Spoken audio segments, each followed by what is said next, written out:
Dreaming of a 6-night getaway to paradise? Escape to the islands of Tahiti and Moorea with Air Tahiti Nui, the world's most immersive travel experience. This all-inclusive vacation package is designed to take you to a tropical haven, starting with non-stop flights from Los Angeles or Seattle to Tahiti. From the vibrant cabins to the warmth of our Polynesian crew, you will be transported to Tahiti from the moment you step on board. Your package includes luxurious hotel stays, ensuring that your experience is as comfortable as it is enchanting. Start each day with a delicious Polynesian breakfast, enjoy exciting excursions that showcase the beauty and culture of the islands, and take advantage of convenient transfers that make your trip seamless from start to finish. All of this begins at just $26.95 per person. Whether you're looking to explore crystal clear waters, unwind on pristine beaches, or immerse yourself in rich Polynesian culture, Tahiti and Moorea offer endless possibilities for both adventure and relaxation. Call 1-877-468-2448 now to book your Tahiti and Moorea escape.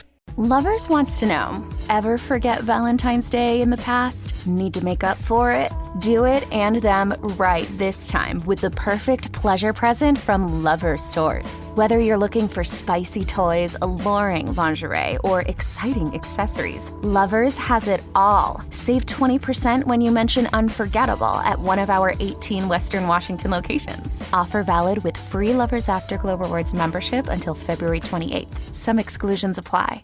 What's up? It's your boy, the Ted Smith. When that pipe starts to trickle and you're in a real pickle, call Pinky. When that burst pipe starts to smell ripe, call Pinky. When your water heater's shot and it won't get hot, call Pinky. When you get home to a flood, call your best bud. Pinky's Plumbing to the rescue. No job is too big or too small. Pinky's does it all. So when your plumbing backs up and things get stinky, call Pinky's. Pinky'sPlumbing.com.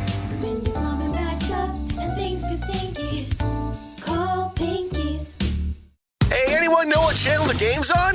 We know. Download the Sports on What app today and always know how to watch the game. Satellite, cable, or streaming. Sports on What knows the channel the game is on, and you can too. Subscribe today to start your 7-day free trial. Sports on What? We know. And now, here's the question.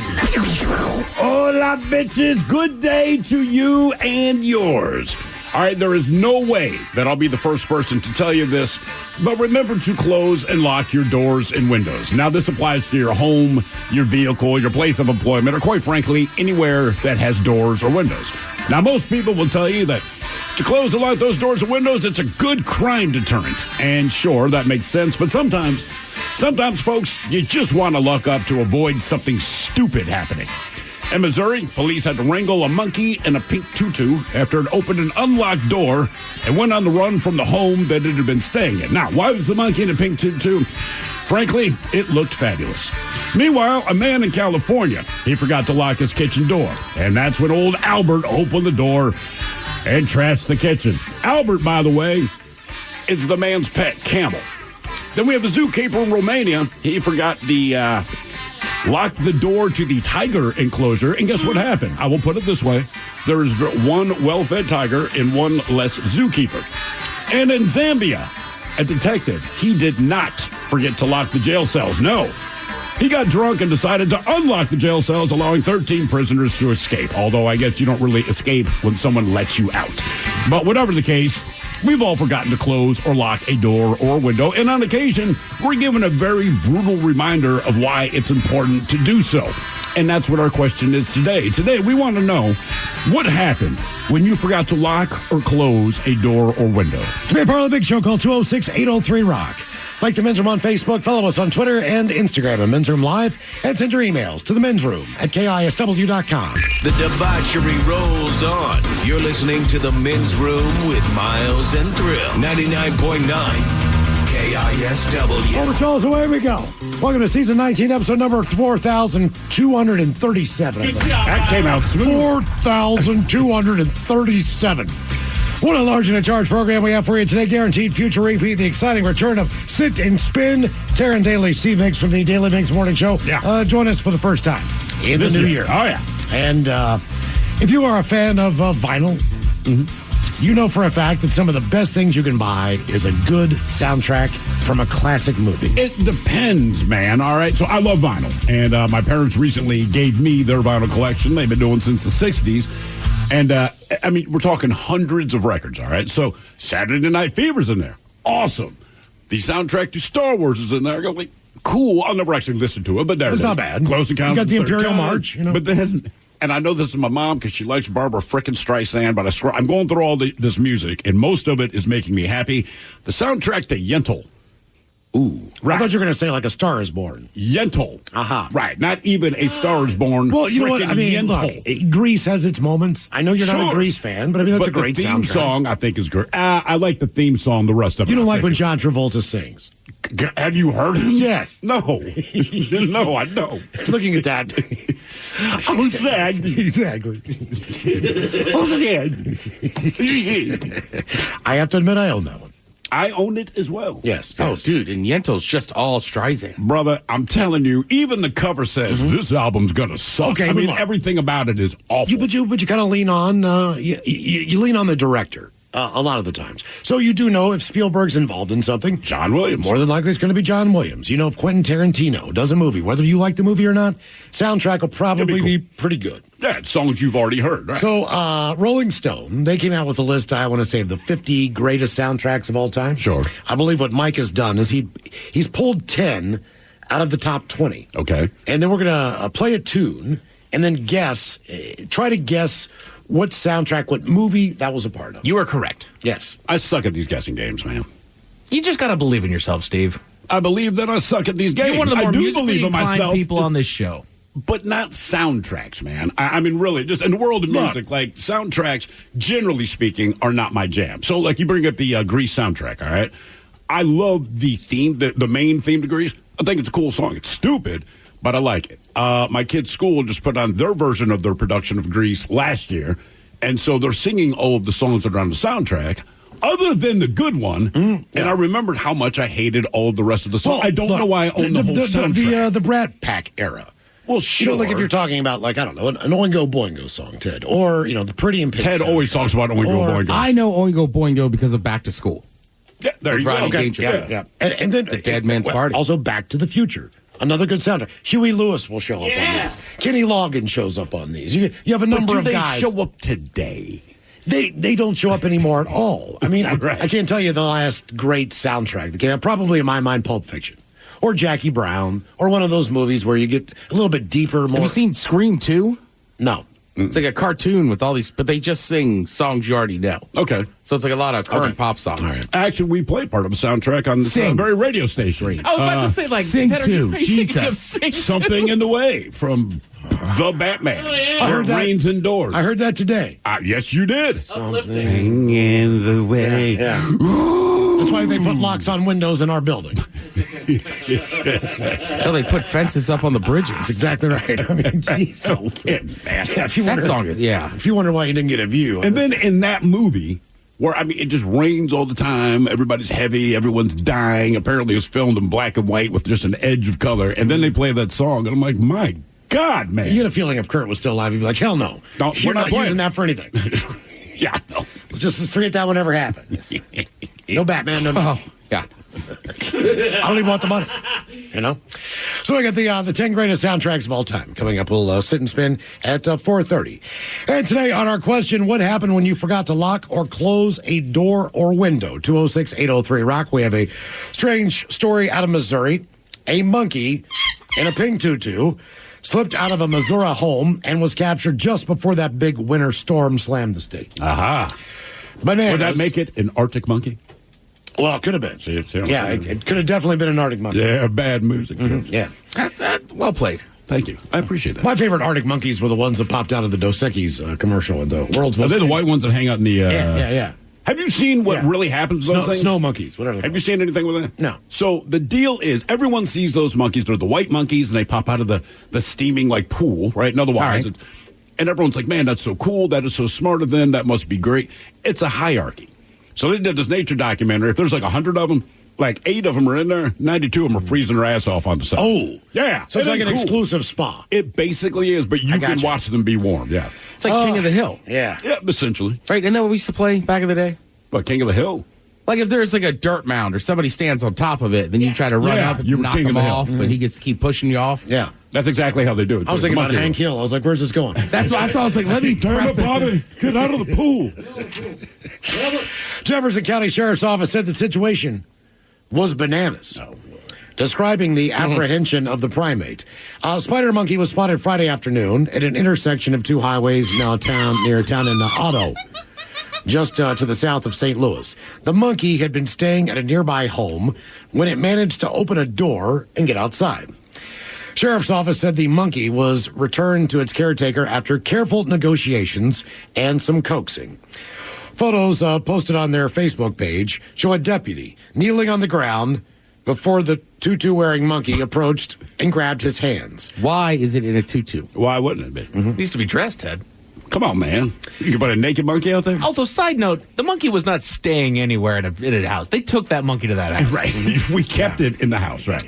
The sheriff's office said it's a great example of officers having to be prepared to handle whatever job is thrown at them.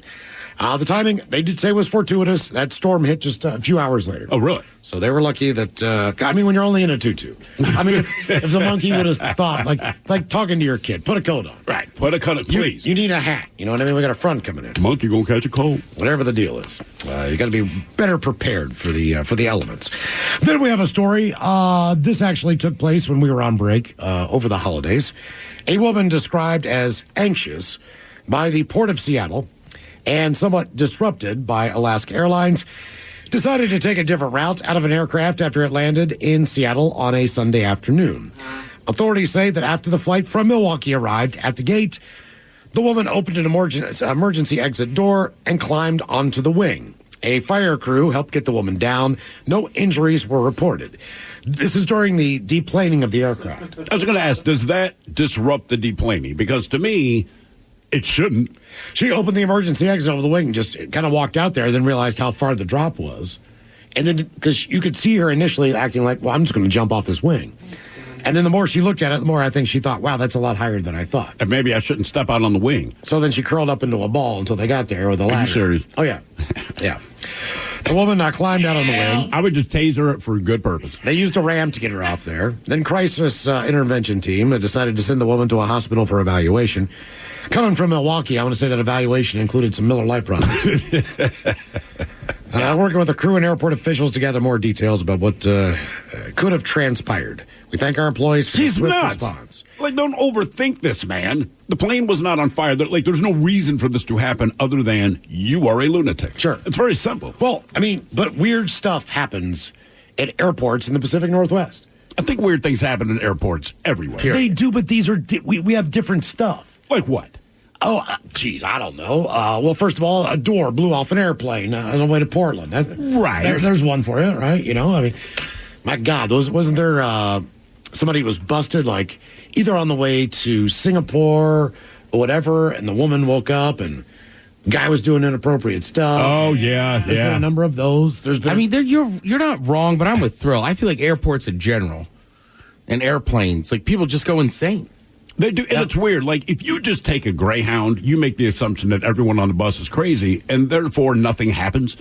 Or maybe everything's happening, so you don't notice any particular thing because everybody's crazy. But on a plane, you just want to get where you're going. You've already overspent. It's been too long. So any one person with their weird quirk really, really stands out. Guy woke up in his seat to some dude standing up and peeing on him the other day. Oh, yeah, there was that. Come on. These are unusual circumstances, but maybe it's just me. I almost lost it once we were taxiing.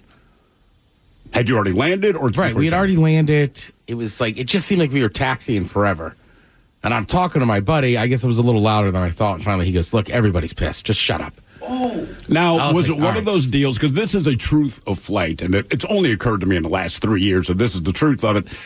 But the pilot will come out and say, we've made very good time. We'll be landing about 15 minutes early. And everyone's like, yeah. Okay, well, they weren't expecting you for 15 minutes. So you've landed, and now you're just sitting on the plane for 15 minutes because your gate's not open. Right. So you realize I'd rather just land on time and get the hell off the plane. Although I will say the last time I was on a flight, we landed early. The pilot popped on to say, hey, good news. They can get us to a gate. So everyone's like, all right, cool. And if you've been to SeaTac and know anything about it, the one gate that everyone hates is the N gate. Yep. So as we're taxiing around, everyone looks out the window and you see the letter N. And it's not like outrage, but you just kind of hear this collective, and then we went by it, ended up at the A gate, and it's like, oh, Hercules! Yeah. Thank God. Mine in Newark was this.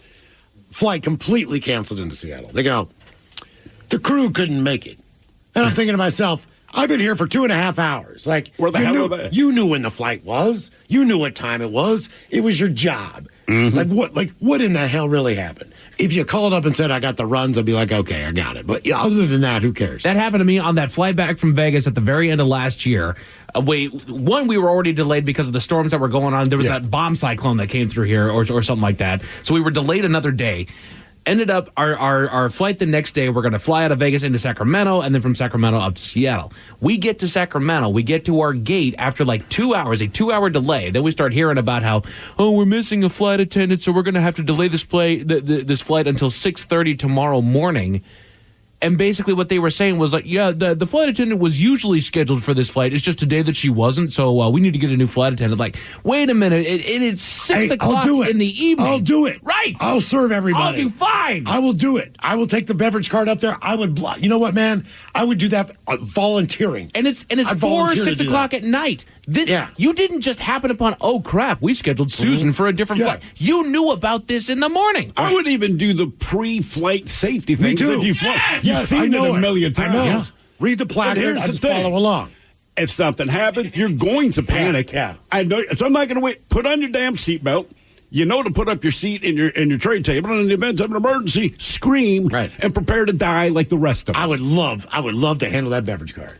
Orange juice? Is that all you want? You would never make it down the aisle. You don't want any vodka in that? You get five, bro. It's a 3-hour flight. What are you doing, Jack? I'll drink one with you. Is that beverage guy ever going to move? Hey, he's just walking down the aisle. Hey, you want to do a shot? Let's do a shot. I'm not giving you the Biscoff unless you put the vodka in the orange juice. All right, woman? You understand what I'm saying? Like a big boy. Come on now. You want the pretzels? You're going to have the Smirnoff. I'll just make it easy and sit in the back. Like, come to me if you want a drink.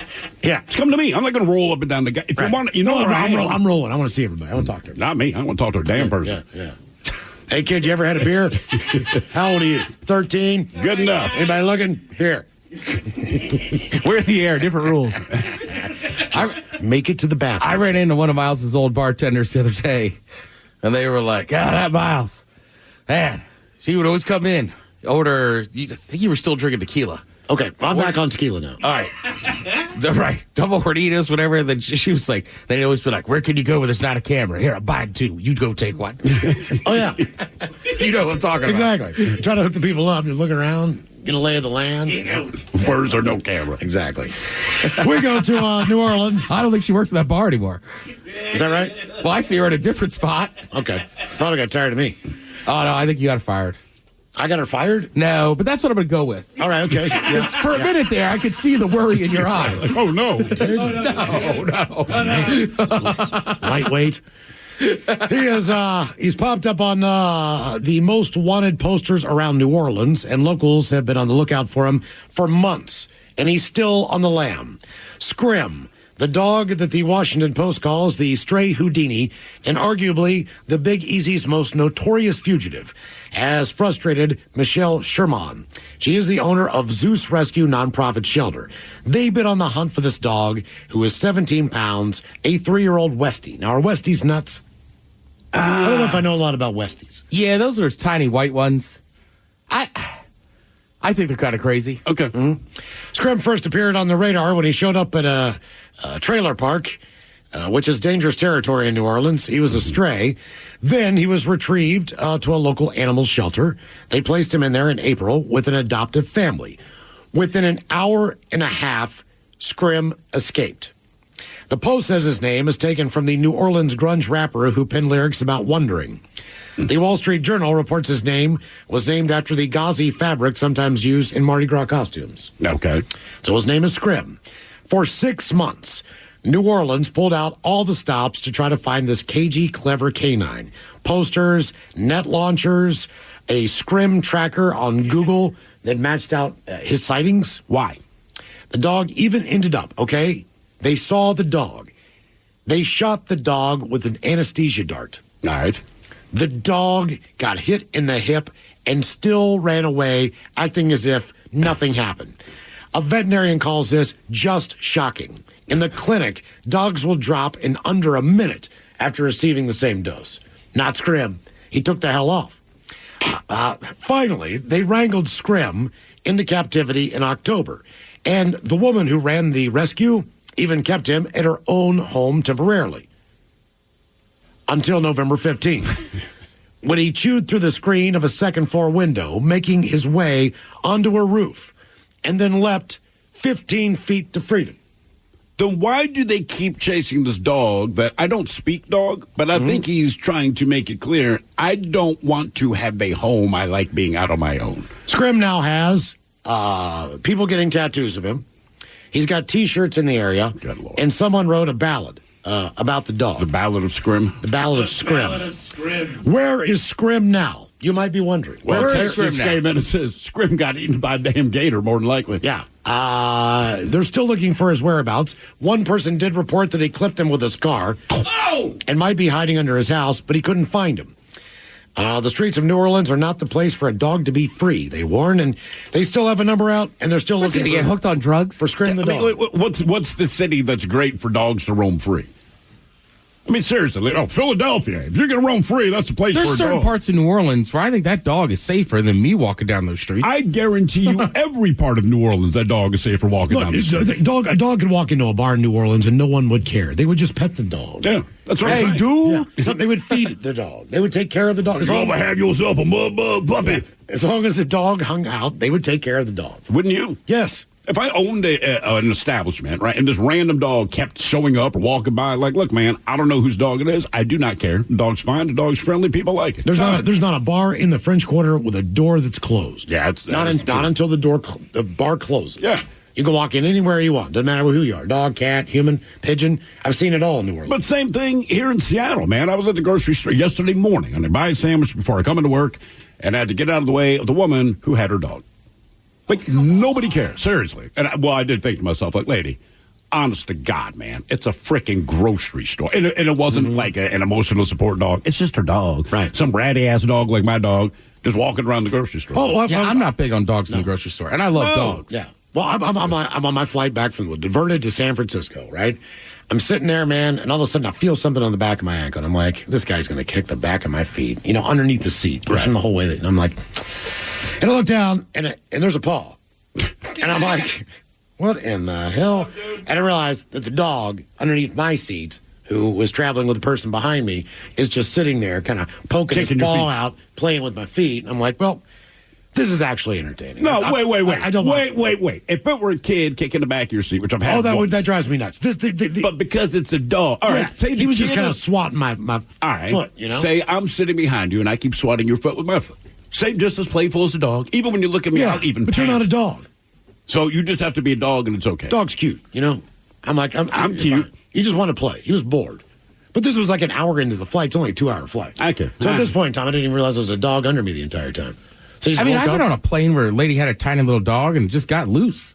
So it was in our row, and we were playing with it. And then did it run around crazy, or was it kind of calm? No, it was just a quiet little dog, and then it came over to our row, and then we started petting it, and I think there was an empty seat, so it sat there, and then the flight attendant was like, your dog. I was like, it's not my dog. The lady was like, oh, my dog got loose. We're like, yeah, here it is. She noticed then that her dog was loose. Oh, she was on a good one. She didn't care.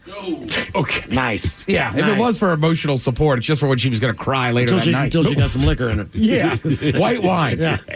Emotional mad dog. What happened when you forgot to lock or close a door or window? 206. Yeah, sure thing.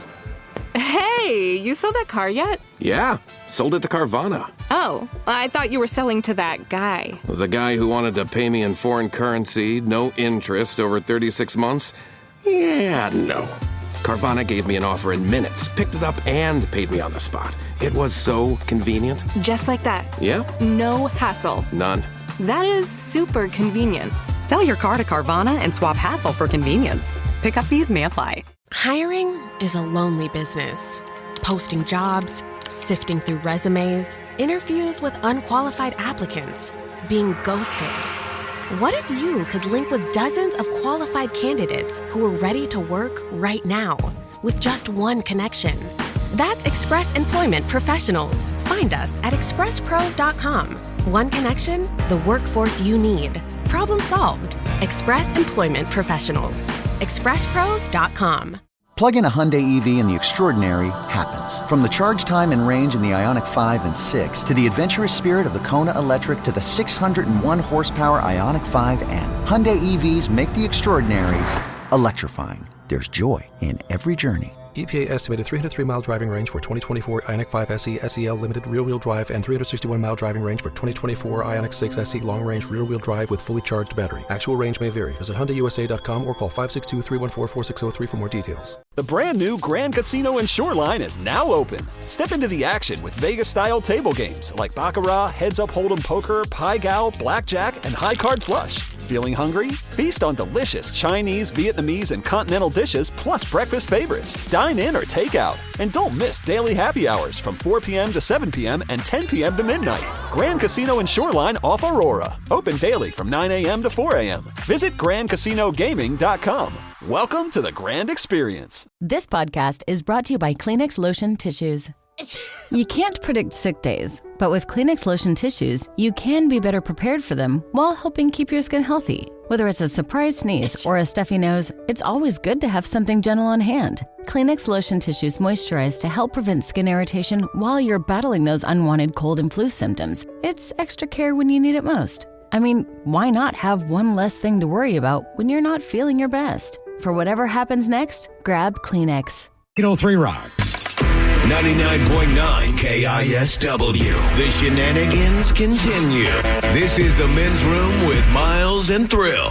Our question, what happened when you forgot to lock or close a door or a window? 206-803 Rock. Hello, Richard. Welcome to the Men's Room. Hola, fellas. Hola.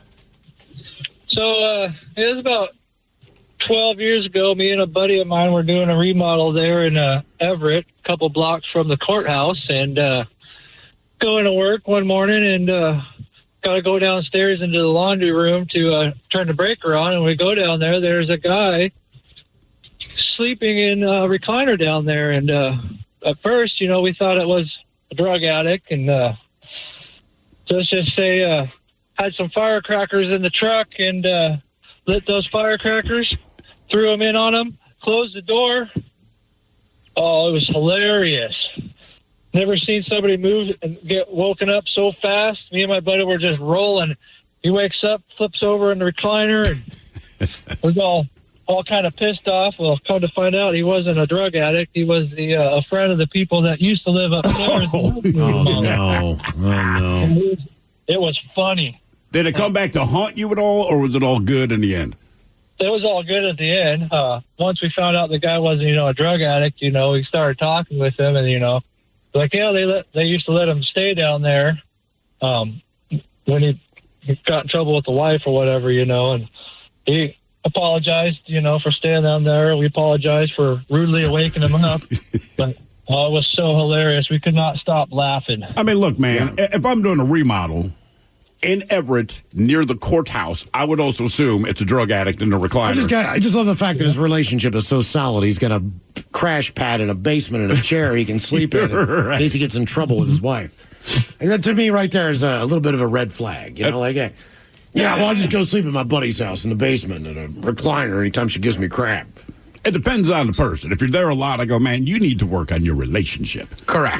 That's all it is, bro. I've always got a recliner for you, but come on. We got a couple of texts here. It says, my now ex-husband left the window rolled down on my car in Lakewood, Washington. My CD case was sitting in the passenger seat. This was obviously gone in the morning, but the person who stole them wrote thank you on my windshield in the condensation. And every day when I defrosted my car, my windshield said thank you. So I got a reminder of this dip-ass being a complete and utter moron every single day until I got a new car. Wow. Next one. When I was about 6 and my grandma was visiting, I burped during dinner and got sent to my room. Now, the window of my bedroom, which was on the top floor of a split-level house, it was open, and I sat in the windowsill, leaning back against the screen. My brother came back to check on me, and the second we were talking, the next second, I was gone. I fell backwards out of the window with the screen into the juniper bushes, luckily not impaling myself on the sprinkler head. Next thing my parents know, the doorbell rings, and there I was, all scratched up on the verge of tears. I was able to rejoin the family and finish dinner. That's a power move. Mm-hmm. You want to get back to the dinner table? Hurt yourself. It's guaranteed. Send you up to your room, just throw yourself down the stairs. So come on back. Have you ever had to break a window to get into a car or break a window to get into a house? I've had to break a window to get into a house once. It was not my house, so I didn't feel as bad. I was not breaking into a house. I should also add that little stipulation there. But there was nothing else we could do. Yeah, because my buddy he got the cops called on him because he broke through a window to get into his apartment building, right? But the window was still probably 5 feet high. So it was a bit of, and he also, there's still little chunks of glass because it was a pane window. Yeah. So he's trying to pull all that stuff out, and I guess that took a little time. So someone started watching what he was doing. And he was meticulously going on and taking all the shards out because he was going to pull himself up. It was a bathroom, whatever, right? Yeah. So he gets up there, kind of does a press. He gets a little bit stuck, but he does manage to get his elbows up. And then he's able to pull himself up. And he's at waist level, and he's kicking his legs and stuff. And that's when the cops show up. Of course. So the neighbor called the cops. He's still, and basically his comment was, the next thing I know, I have 2 hands on my legs, and I get yanked out of that window. Jesus. So both cops had him by each one leg, went boom, and just pulled his ass out. And he's like, I live here, man. Right. Like, I live here. And they're like, all right, well, where's your ID? And he's like, dude, someone stole my backpack. I don't have my ID. I obviously don't have my keys. No offense. If I'm a cop, I don't believe it. Yeah, I think he left it at a bar and then hooked up with some chick. But when he got to his house, he realized he couldn't get in. And there's no way to getting a hold of her because that was the days before cell phones. So the cops ended up taking him in until he could prove that he was the person. So they called the landlord. And then they had to prove his ID. So the landlord's ID? No, his. They had to prove who he is. Like, okay, that might be the tenant, but we don't know that's you. You could say you live there. Right. They took. Oh, you got to prove it. Yeah, you got to prove that you live there. So it was, 6 hours just sitting in jail in Morgantown, waiting to prove who he was, trying to get a hold of a girlfriend who was not that you home, can't reach. Yeah. Not remembering if you left that backpack in a bar that doesn't open until 3 o'clock in the afternoon. Mm-hmm. It's 9 o'clock in the morning, so there's just no way of him being able to get anything he needed to get in there. I had the cops called on me once, and I did not break a window, but the chick I'm dating at the time lived on the 3rd floor of the apartment buildings, downtown Baltimore. She's locked out, no big deal. You can still get into the lobby. So she waits for me in the lobby. I climb up the fire escape, all right? And you still have to get a good jump just to get the bottom rung of the ladder. But I climb up, and because it's downtown, there's always a million eyes on you. You don't see them, but whatever. The cops show up. As I'm opening the window to her kitchen. Again, it is unlocked. We're not breaking anything. These flashlights are on me, and they're like, and I remember the cop kept calling me homeboy, which just annoyed the piss out of me. But anyway, you need to come down, homeboy. And I'm like, no. Dude, listen, my girlfriend's in the lobby. They literally just had to open the door and walk in the lobby. They would not do that. So I was like, I'll meet you in the lobby. They're like, don't do that, son. You need to come back. I was like, whatever, man. They're not going to shoot me. I was hoping. They didn't, obviously. But I climbed in, opened up her apartment door, go down the stupid-ass elevator, walk to the lobby where she's standing there. And I said, look, you need to walk outside with me. She goes, well, because she can't see where the cops are because of where the fire escape was. I'm like, you need to walk outside with me. She goes, why? I said, there are cops outside. Why are the cops outside? They think I'm breaking into your apartment. She's like, well, that's stupid. I'm like, I know it's stupid. The point is, I disobeyed every order they just gave me to open your damn window and unlock your door, right? So just go outside with me. As soon as I walk out there, the cops are on me, and they separate us, asking her, are you okay? Then she's like, I'm dating him. We finally got it all settled. I'm dating homeboy. Yeah. I'm homeboy. I'm her boyfriend. I'm her homeboy friend, okay? Just Jesus Christ, man. Yeah, but they're like, you need to step up. I'm like, I'm not coming down, guys. I'm not doing that. I just climbed 3 freaking stories. I'm not climbing back down. I'm not sure if I've ever been called homeboy before. You've been called the M-bomb. Yeah, that's true. 7-Eleven, it was a greeting. What up? Homeboy just kind of went by the wayside. Right. It did. It just disappeared. Then it went into homie. Yeah, you might get homie. Which was like, that's not my homie. It's the fact that you say the word boy. But I don't call you homie. I would describe you as my homie. So I can say to Ted, oh, here's Miles. This is my homie. But I don't say to you, hey, what's up, homie? And then the Cheech and Chong era was Holmes. Yeah, Holmes.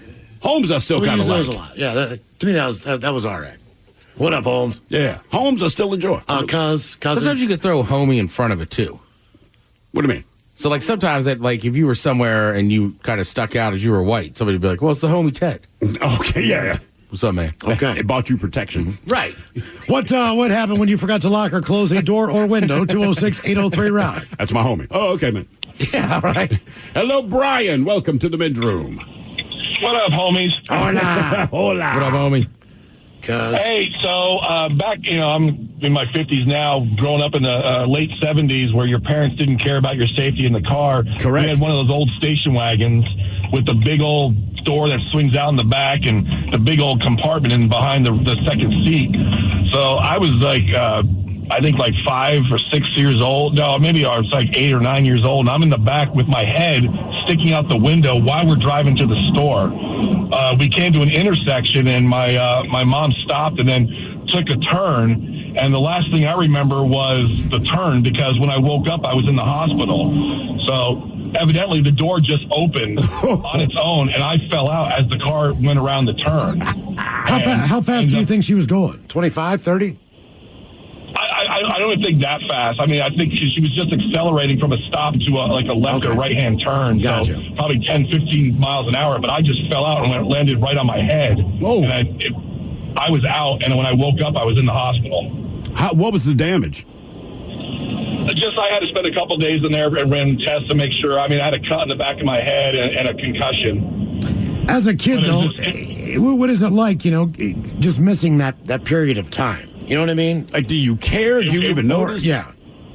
No, I didn't even remember. Like, all of a sudden I was like, whoa, what happened? And I remember waking up in the hospital just going, how did I get here? And it was explained to me, but I just thought it was funny how, back in the 70s, we just threw the kids in the back of the car and nobody cared. Yeah. Godspeed. In fact, your parents would tell you to move the seatbelt out of the way because it was annoying. When I get knocked out, I feel like maybe 2 seconds have gone by. Sure.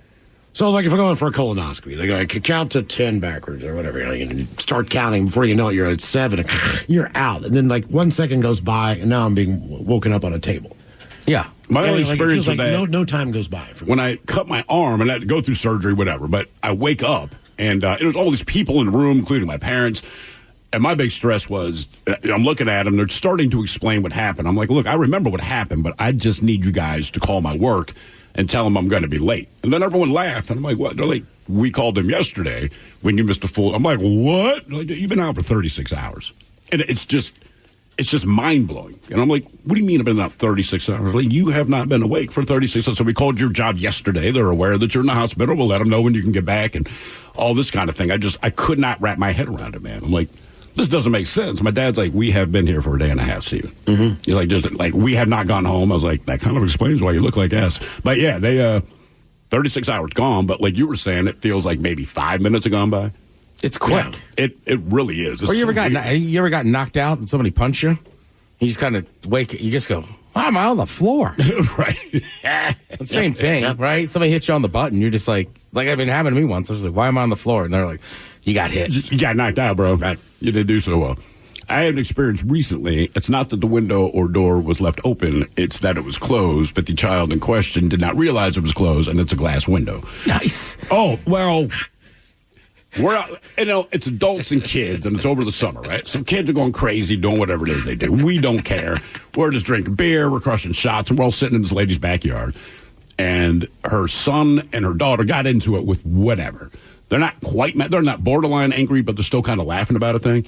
So she started chasing him, and I don't remember if she has something in her hand or not, but he's looking back at her, and he runs toward their kitchen door, and he thought it was open, and it was not. And what alerted to us to this is when we heard all the glass break, and then, dude, he's just standing still in the doorway, and he wasn't sliced up horribly, but there was blood. He's kind of freaked out. And we're like, just stay calm. You're fine. I look at his dad. I'm like, he's not okay. You need to get his ass to the hospital. Mm-hmm. So we kept drinking, but Dad took his son to the hospital and came back with, I don't know, probably 27 stitches, all sad, but in different parts of the body. Yeah. I've seen it at a bar before. Well, walk through a glass door? Yeah, dude he was quiet. I knew the bartenders, but same thing. Like, he got up and he just walked out, but he just walked straight into a glass door and it all shattered.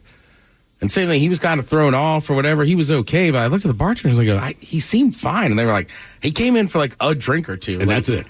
Yeah, but he was quiet, so I'm assuming he must have been drinking somewhere before that. Have you witnessed the people that walk into the glass wall in the front of this building? In this building? This building, yeah. It's awesome. The funniest, so it's just all glass in front, but the doors are in the middle, and you can tell the doors because they have the metal handles on them to indicate the door. The rest is just glass. And usually it's people inside trying to walk out. Yeah. And for whatever reason, man, they don't walk toward the door. And they never think to put their hands up to open the door. I guess they think they're automatic or something. Mm-hmm. And they just, boom. And she grabbed their forehead and kind of double over, and you're outside smoking, trying not to laugh. But it's like, God damn, man. Yeah. It's a window. I made this joke before, but I swear to God, I'm not kidding. I've had 2 instances where this happened when I was living in the Baltimore area. So at one point in time, it was 7:30 in the morning or 8 o'clock in the morning or whatever the deal was. I went downstairs. It was a Saturday because all my weed in my little smoking room was in this little corner room in my downstairs basement. All right. The wife at the time, not a big fan of marijuana. I also might have had a Phototron in there, which I was trying to grow weed with, et cetera, et cetera, et cetera. So, not a big fan, so I had a grow operation. So I had a grow op. I did because, like, she didn't want me buying it because that was half the bat. Like, I don't want you hanging out with those people. And all right, they're fine. They're my friends. Whatever. But anyway. Yeah, those people. Yeah, exactly. You mean my friends? Right. So I walked down into my basement, and I look over, and there is a dude with a flashlight in the corner. And I'm like, whoa. And he's like, yes, man. Oh, geez. And I'm like, how in the hell did you get in my house? I mean, do you have a master key for everything? Like, honest to God, you would be in your house, and the gas man would be walking through the living room, just go, gas man, clipboard. You could have 17 deadbolts on that door. I don't know how this guy evaporates through windows and doors. I swear to God, it happened at 2 different places that I had where gas man just walks right past. I'm just like, this is absolutely one of the freakiest things I've ever seen. I mean, I don't know if that's ever happened to you in Baltimore. Happened to me twice. No. Happened to me in my apartment in Reisterstown and my home down in Anne Arundel County. Wow, man. Yeah. No. Yes. No, they would ring my doorbell or knock on the door, right? Because they had to come inside. Well, they might have had a master for the apartment. I don't know how. Were they both apartments? Yeah. So, but still, you have it's one thing if they have a master to the front door to the building. It's different to have one to your actual apartment. But they had individual readers for each different unit. Yeah. So he had to go to every unit. It wasn't like just one big box outside. So you could come home. There's a chance gas man's going to be in there. And they act like nothing's wrong. Gas man, write stuff down on a clipboard, walk out. Don't even say goodbye. It's the damnedest thing I've ever seen. Huh. Yeah. That was a little strange. That was weird. A little strange. I don't know. Actually, I found, the other night I left the door unlocked. Nothing happened, but my wife pointed out, because I'm always the last one to go to bed. He left the kitchen door unlocked. I'm like, my bad. Sorry. Usually I'm pretty good about that thing. However, last year, it was summertime. We were having fantastic weather. We had the sunroof open. Did not think to close it. Rained overnight. Hooray. And again, you don't really think about it until you open the car door, and it's like, Jesus Christ. I mean, everything in the car is soaking wet. But we still have to go where we're going to go. So it's like, our ass is going to get wet. There's nothing you can do. So she's like, well, grab towels. You put the towels. It soaks right through. And what sucks is when we got to our destination, like both of us kind of have swamp ass.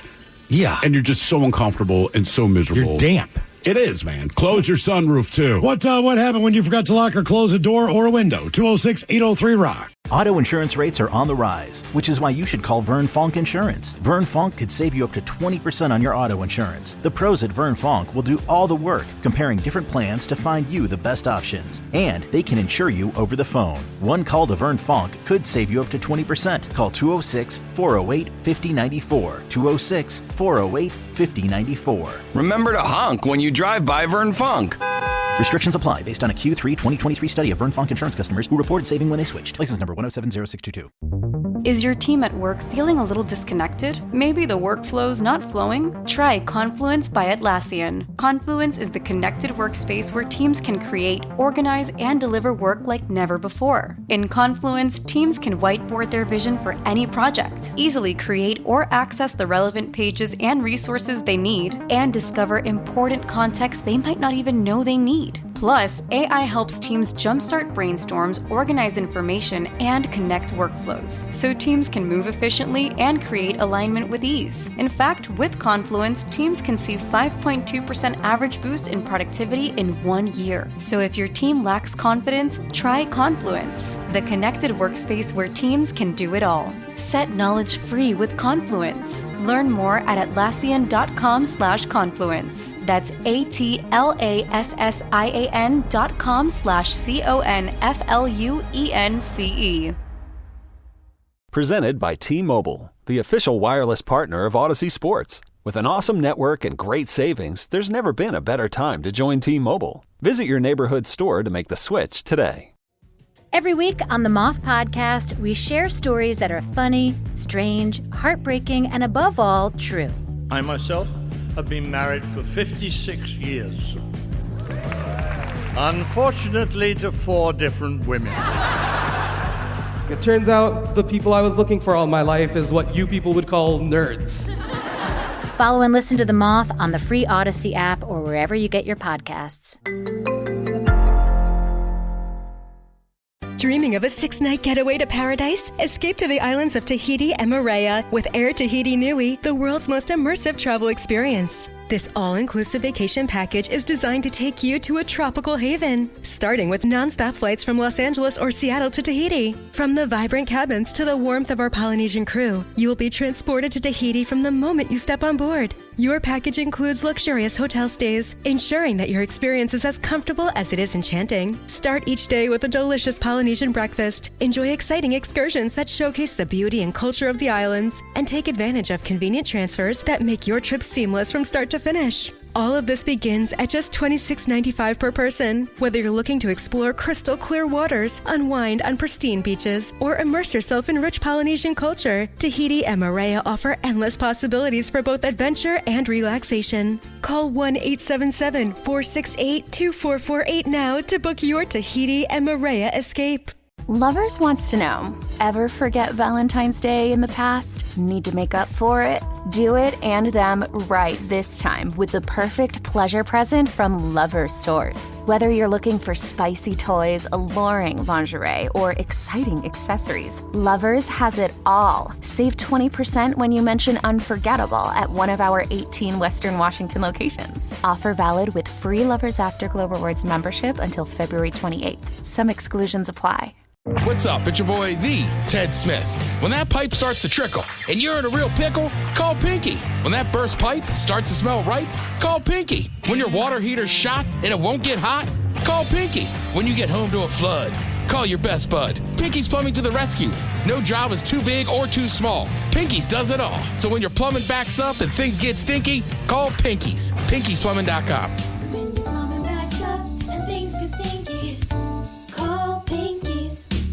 Hey, what's the easiest way to find out what channel the game's on?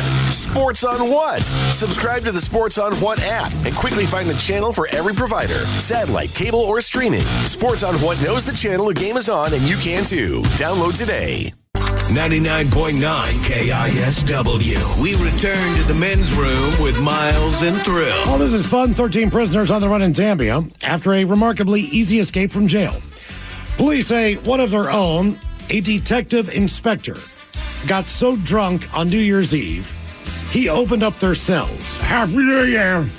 In a state of intoxication, they forcibly seized the cell keys from a female constable and set the inmates free from a police station, according to the statement. They unlocked both the male and female cells and instructed the suspects to leave, stating they were free to cross over into the new year. All 13 who took him off on the offer do remain at large. Yeah! They had been jailed on charges from assault and burglary. Also, the guard responsible fled the station, but he too was quickly apprehended. So the only person they called was the guard? Yes. Meanwhile, the inmates are still out there. Correct. I was working an overnight at a radio station that had a newspaper underneath it, and we smoked on top of the roof. Yeah. So the roof had one of those big weighted steel doors, and it did have a handle on the outside, obviously, but it was always locked on the inside. And what we would do is we would go outside. There was a Folgers coffee can that we used for butts, and we would put that in the door. This particular night, it's about 2 o'clock in the morning. I go outside to smoke a cigarette. I've got a long song on. Same thing I've done 100 times. Not a big deal. I put the can in the door. I close the door. It's a windy night. The door closes harder than normal. Pushes that can straight inside. Door closes shut. Ba-boom. And I'm like, oh, my God. Like, oh, my God. Like, oh, no. So the way that the building is set up on top of the roof, there are about 4 bays for 18-wheelers to pull up onto a loading dock. Yeah. So I'm going to assume that the roof is about 3 stories high, somewhere in there. And I could look down, and I could see a couple of the newspaper trucks that were backed in already. Yeah. Nobody was down there loading them in. They were just parked there for the night. So I'm thinking to myself, and it's about an 8 to 10-foot jump onto the top of one of these trucks. So I'm kind of thinking about this. There's no lights either. I'm kind of trying to measure it out. But the trucks are also 18-wheelers. And they were also flat-fronted, like Mack trucks. So there wasn't like a hood I could jump on. Right. It just went straight down.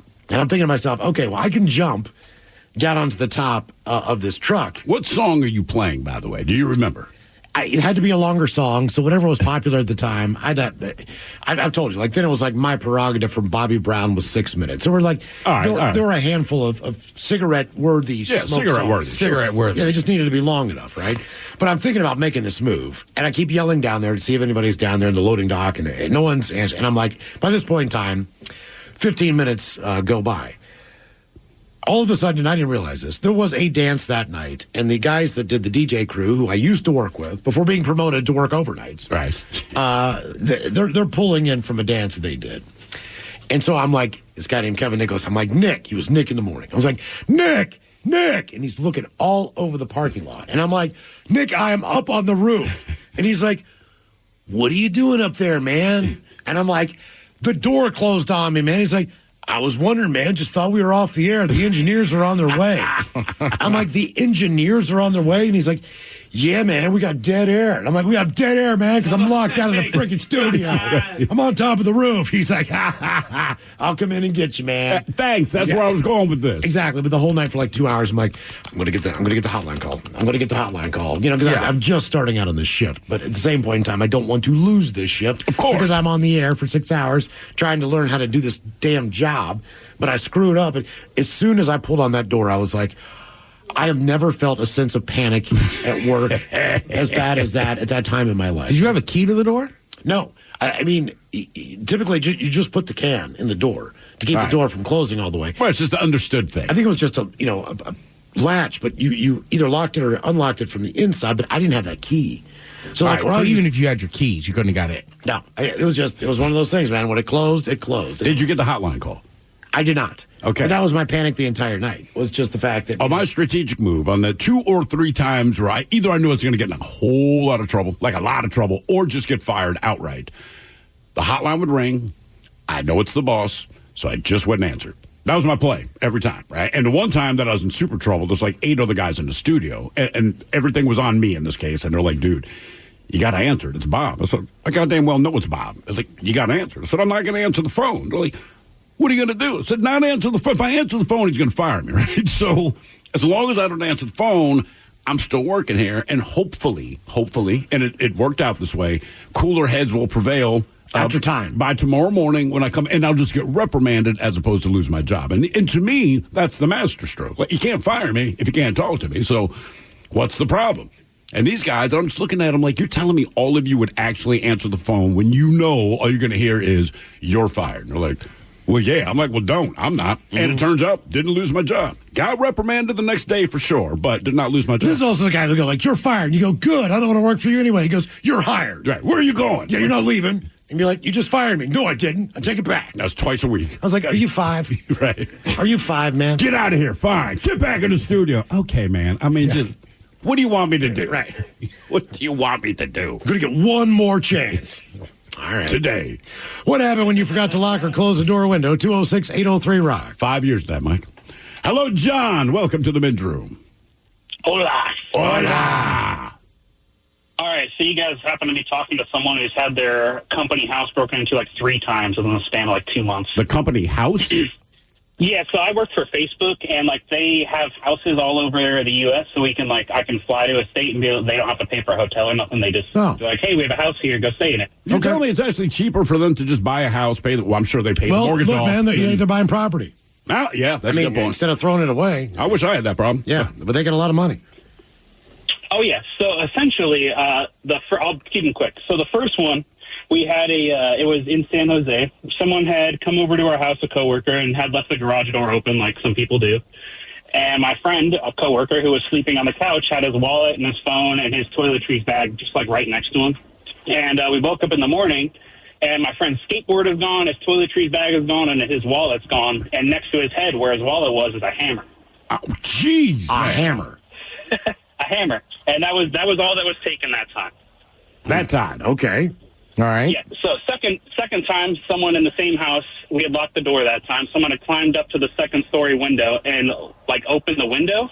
But, I mean, the handprint they left on the window was about, like, I'm a 6'2", 6'3" guy and big hands. Like, that handprint was, like, made me look small. So I sent a photo to the company, and they're like, hey, like, why weren't you there? You could have tried to stop him. I'm like, on what earth am I stopping this ginormous person of a man? Right. So you tell me the Facebook credo would be, hey, man, you try to deal with this guy that's breaking into one of the houses we own. Oh, yeah, no, that was the written response in an email was, hey, how come you weren't there to try to stop him? I'm like, well, it's the weekend. I was out skimboarding. What else do you think Facebook people do? Yeah. Right. All right, and then third time, to keep it short and sweet, was out here in Seattle. We had another company house, but this time no one locked the doors during our shift at work, but we did at night, so we were curious how when we woke up, our rental vehicle was missing and a bunch of stuff out of the house was missing. So we called the rental company, and they're like, yeah, you must have stole the vehicle. There's no way. And we're like, no, we have a police report. And they found the vehicle 2 months later, day after Christmas, in a parking garage with no wheels, just completely smashed up. And someone had taken it for, the best joyride ever. And then on top of that, we were trying to figure out how they got in the house. So they got in the house during the work shift, but the problem was they were camped out in the house for, an unknown period of time. We found in the basement under the stairs cigarette butts and water bottles. So you mean this guy was probably in the house while you guys were also in the house with him? 100%, because no one could have came in the house that night specifically. And one of my coworkers had woke up because someone came in his room, and he thought it was just, one of us coming in there looking for a bed, because that's kind of the stigma of things. And nope, it was that guy coming in to try to rob his stuff, and that guy apparently just slowly backed out. Damn. Jesus. You never smell? I feel like I would have smelled the cigarette smoke. You would think, but I guess not. You would think so, but all of us, we're smoking weed in the house. We don't care. All right, okay. Are these homes typically in bad areas, or just circumstantial? They knew that they were temporary residents. Unfortunately, they're in bad areas because that's where the houses are cheaper. Well, we know that's where the houses are cheaper, but when you have Facebook money, man, you can't seriously upgrade a little bit. Yeah. Just get me a freaking hotel room. Yeah, I mean, I don't want to stay in a motel with an outdoor door. I want to stay in a hotel where the door is on the inside of the unit. Zuckerberg's got all that money, and he's buying houses in the ghetto, and then telling you to stay there. Good Lord, man! And I've stayed at some hotels that were still pretty sketchy, but you're right. Motels suck, man. And you just know they're right there. You know they suck, but look, a hotel says, hey, we have something to offer you. You might want to stay here. A motel is very clear. We're like Denny's at 3 o'clock in the morning. You need somewhere to sleep, and we're open. And if you're still listening to the show, please get a hold of us and see if you can help us unlock our Facebook account. Yeah. We can't get into it. Something happened. We got locked out. We got locked out. So we got locked out in March, and we had a boss tell us fairly recently, right before the Christmas break, hey, man, you guys haven't posted anything on Facebook since March. And we said, right, because we got locked the F out, and they won't let us do anything about it. Remember back in March when I sent you the email that said, hey, I'm locked out of the men's room's Facebook. What do we do here? And you said, not my department. Right. And then Mike sent the emails up the proper channels and everything else. They're basically, nothing we could do. So we're like, okay. And then it kind of came back. It's like, well, who's running it? It's like, well, I used to help with it, but we're locked out of it. Doesn't matter. Yeah. There's nothing we could do. Is there another term for locked out that maybe they'd understand? We're locked out. But what? Because we're locked out. Well, no, because we don't know the email that it was created under. Oh, really? Yeah. It's probably changed because the name of the company's changed and everything else. Exactly what happened. Yeah. It's probably just an old account that, Well, there's people that don't work on the show anymore. Right. Yes. It's an old account. Either way, whatever the reason, we're locked out. I mean, that's the conclusion of this. It's probably Robin's personal email. Mm-hmm. That was pre-Robin. We should just call her. Blame it on her. Yeah, there you go. Robin's fault. What happened when you forgot to lock or close a door window? 206-803-ROB. Hello, Gary. Welcome to the men's room. Hello, my brother. Hola. I went searching for the new beer today. Couldn't find it. Where did you go? Locations. I went to 2 Safeways and a Fred Meyer in Port Orchard. Okay, well, Safeway isn't under that umbrella of Kroger, so it's either going to be QFC or Fred Meyer. So if Fred Meyer has it, they might not have put it on the shelves yet, but keep trying the QFC and the Fred Meyer locations, and hopefully you'll be able to find it there. I talked to the sales rep at Safeway, or not the sales, but the beer dude, That's the official James, title. But a different guy. And he said he's going to talk to the guy tomorrow about getting it in the store where I buy the infamous men's room IPA that I'm sucking down right now. Oh, cool. Awesome, man. man. Yeah, well, you can't go wrong with that one. Yeah. There you go. Yeah, there we go. All right, so my story. I was stationed overseas in the 80s, and we lived in a compound. It didn't have the concertinas or nothing, but it had broken glass all around the top so people couldn't crawl over. Yeah. It was in the Philippines, right? And I lived off base from the naval station with my wife and my 2 kids. And my daughter was like 3 years old, and she was just learning to climb the curtains and wander. So she slipped out the man gate, the man door of the gate we had at the compound, because I think I might have left it open. You think you might have, or you know for a fact you did? Well, I thought I closed it, but who knows? I was about half in the bag from the softball game. Okay. So who knows? Drinking brown label or white label San Miguel's. So apparently, so she gets out, and she's wandering down the street. Apparently made it a whole city block down to a church where somebody recognized her. Now, she's got no shoes on, no shirt. She's no shoot, no shirt, no service, in a diaper. Didn't have Pampers or crap back then in the 80s, overseas especially. So what was it, like a cloth diaper? Yeah, of course. Okay. We had to wash the damn things. Sucked. Well, I didn't have to wash them. I had a maid that did that, so it was pretty cool. I'm sure she loves you for that. Right. The wife did anyway. So, yeah, so... And, of course, she's an American kid, right? Amerasian, and they're highly coveted overseas. We were so freaked out about it because she could have been kidnapped. Who knows? But somebody luckily recognized her. Were you aware that she was gone, or did you find out later when someone returned her? Oh, no, I was upstairs passed out. The wife came up and beat the crap out of me after she told me about the story. What, beat you up when you were sleeping? Well, she woke me up and beat the crap out of me for leaving the gate open. You still married to this woman? I am, yeah. We've been married for for forever. You know how many more times? The answer was yes. How many more times has she beaten you up? Oh, no, that was the only time. Okay, all right. Because I haven't screwed up. Well, there was another story. Yes, you have. We'll save it for another time. You have screwed up. You just haven't gotten beaten up. So... did your wife know that your daughter was missing, or again, did someone return her, and then your wife finds out that you missed her? No, somebody actually down by the corner where the church is recognized her and said, "That's the Cano." I was a Cano. American, they called us Canos. Said, "That's the Cano's daughter." And so they took her back and brought her, knocked on the door, which apparently had been closed. I don't understand that, but maybe your daughter was responsible and closed the door behind her, after she crawled out, being 3 years old. Yeah, it probably was. How old? How old's your kid now? 30s? Oh, she's 40-something. 40. Yeah. Does she have any 42? Any recollection of this? Oh no, probably not. Okay. Did you share the story with her? Oh, I'm sure. Yeah, I've shared lots of stories with her. Okay. Yeah, she knows about this one too. All right. It was the day she almost got kidnapped, as we refer to it. Oh, nice. Well, the good news is, other than getting beaten up, you did not have the panic-stricken thoughts of the fact that you have lost your kid. Yeah. So, I mean, that is the worst part of when your kid and you can't find them is until you find them. So just to wake up and know that they were returned takes all of the heat off, the fact that you don't have to go through that just nerve-wracking process of, oh, my God, I have lost my child. I've had 2 experiences where I did not know I could feel the way I feel, and I did not know I could get the adrenaline rush I had. But one time we're in Mexico at Christmas. My daughter's maybe 4 or 5. I don't remember, but to get into this place that we're staying, it's an Airbnb, but you have to walk up like 3 flights of these cement steps. It's just a long way up, right? Whatever. But we get up there, and we close the door behind us. And when I close the door, the 2 kids are there, the wife's there. And I think we put groceries away or something, but we turn around, there's my son. Can't find my daughter. So we yell her name a few times, and there's 0 response. So, okay, she's got to be in here somewhere. We check every room. She is not in here, but we know for a fact there's no way she went out that door because the door made a lot of noise when you open it.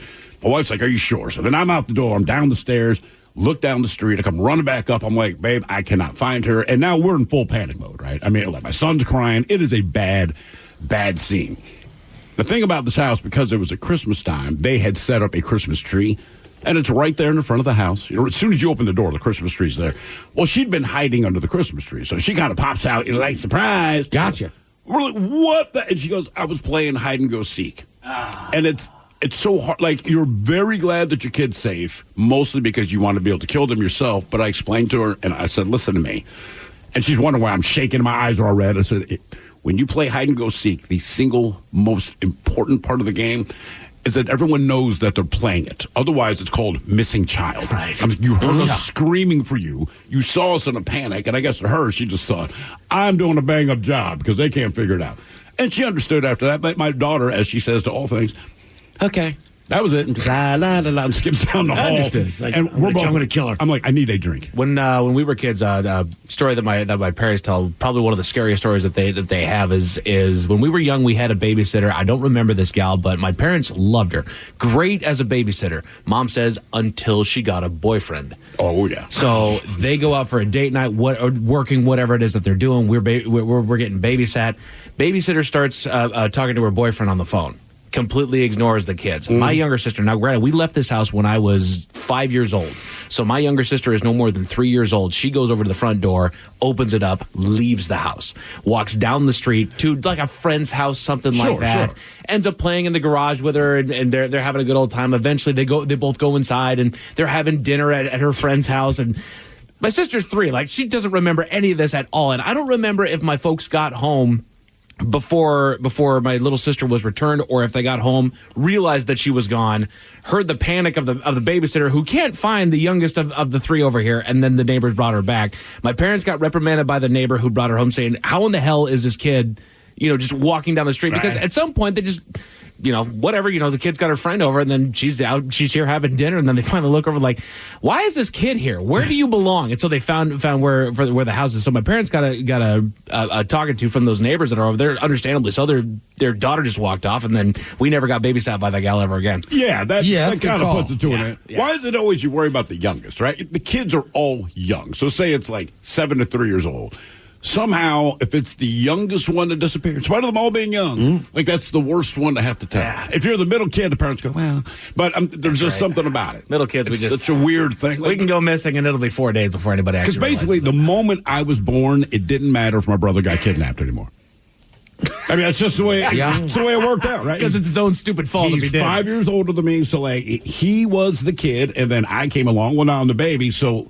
The only one my parents really don't want to hear disappeared is me until I hit about 12. Then they're like, tell us it's Steven who's missing. And they'd have been much happier.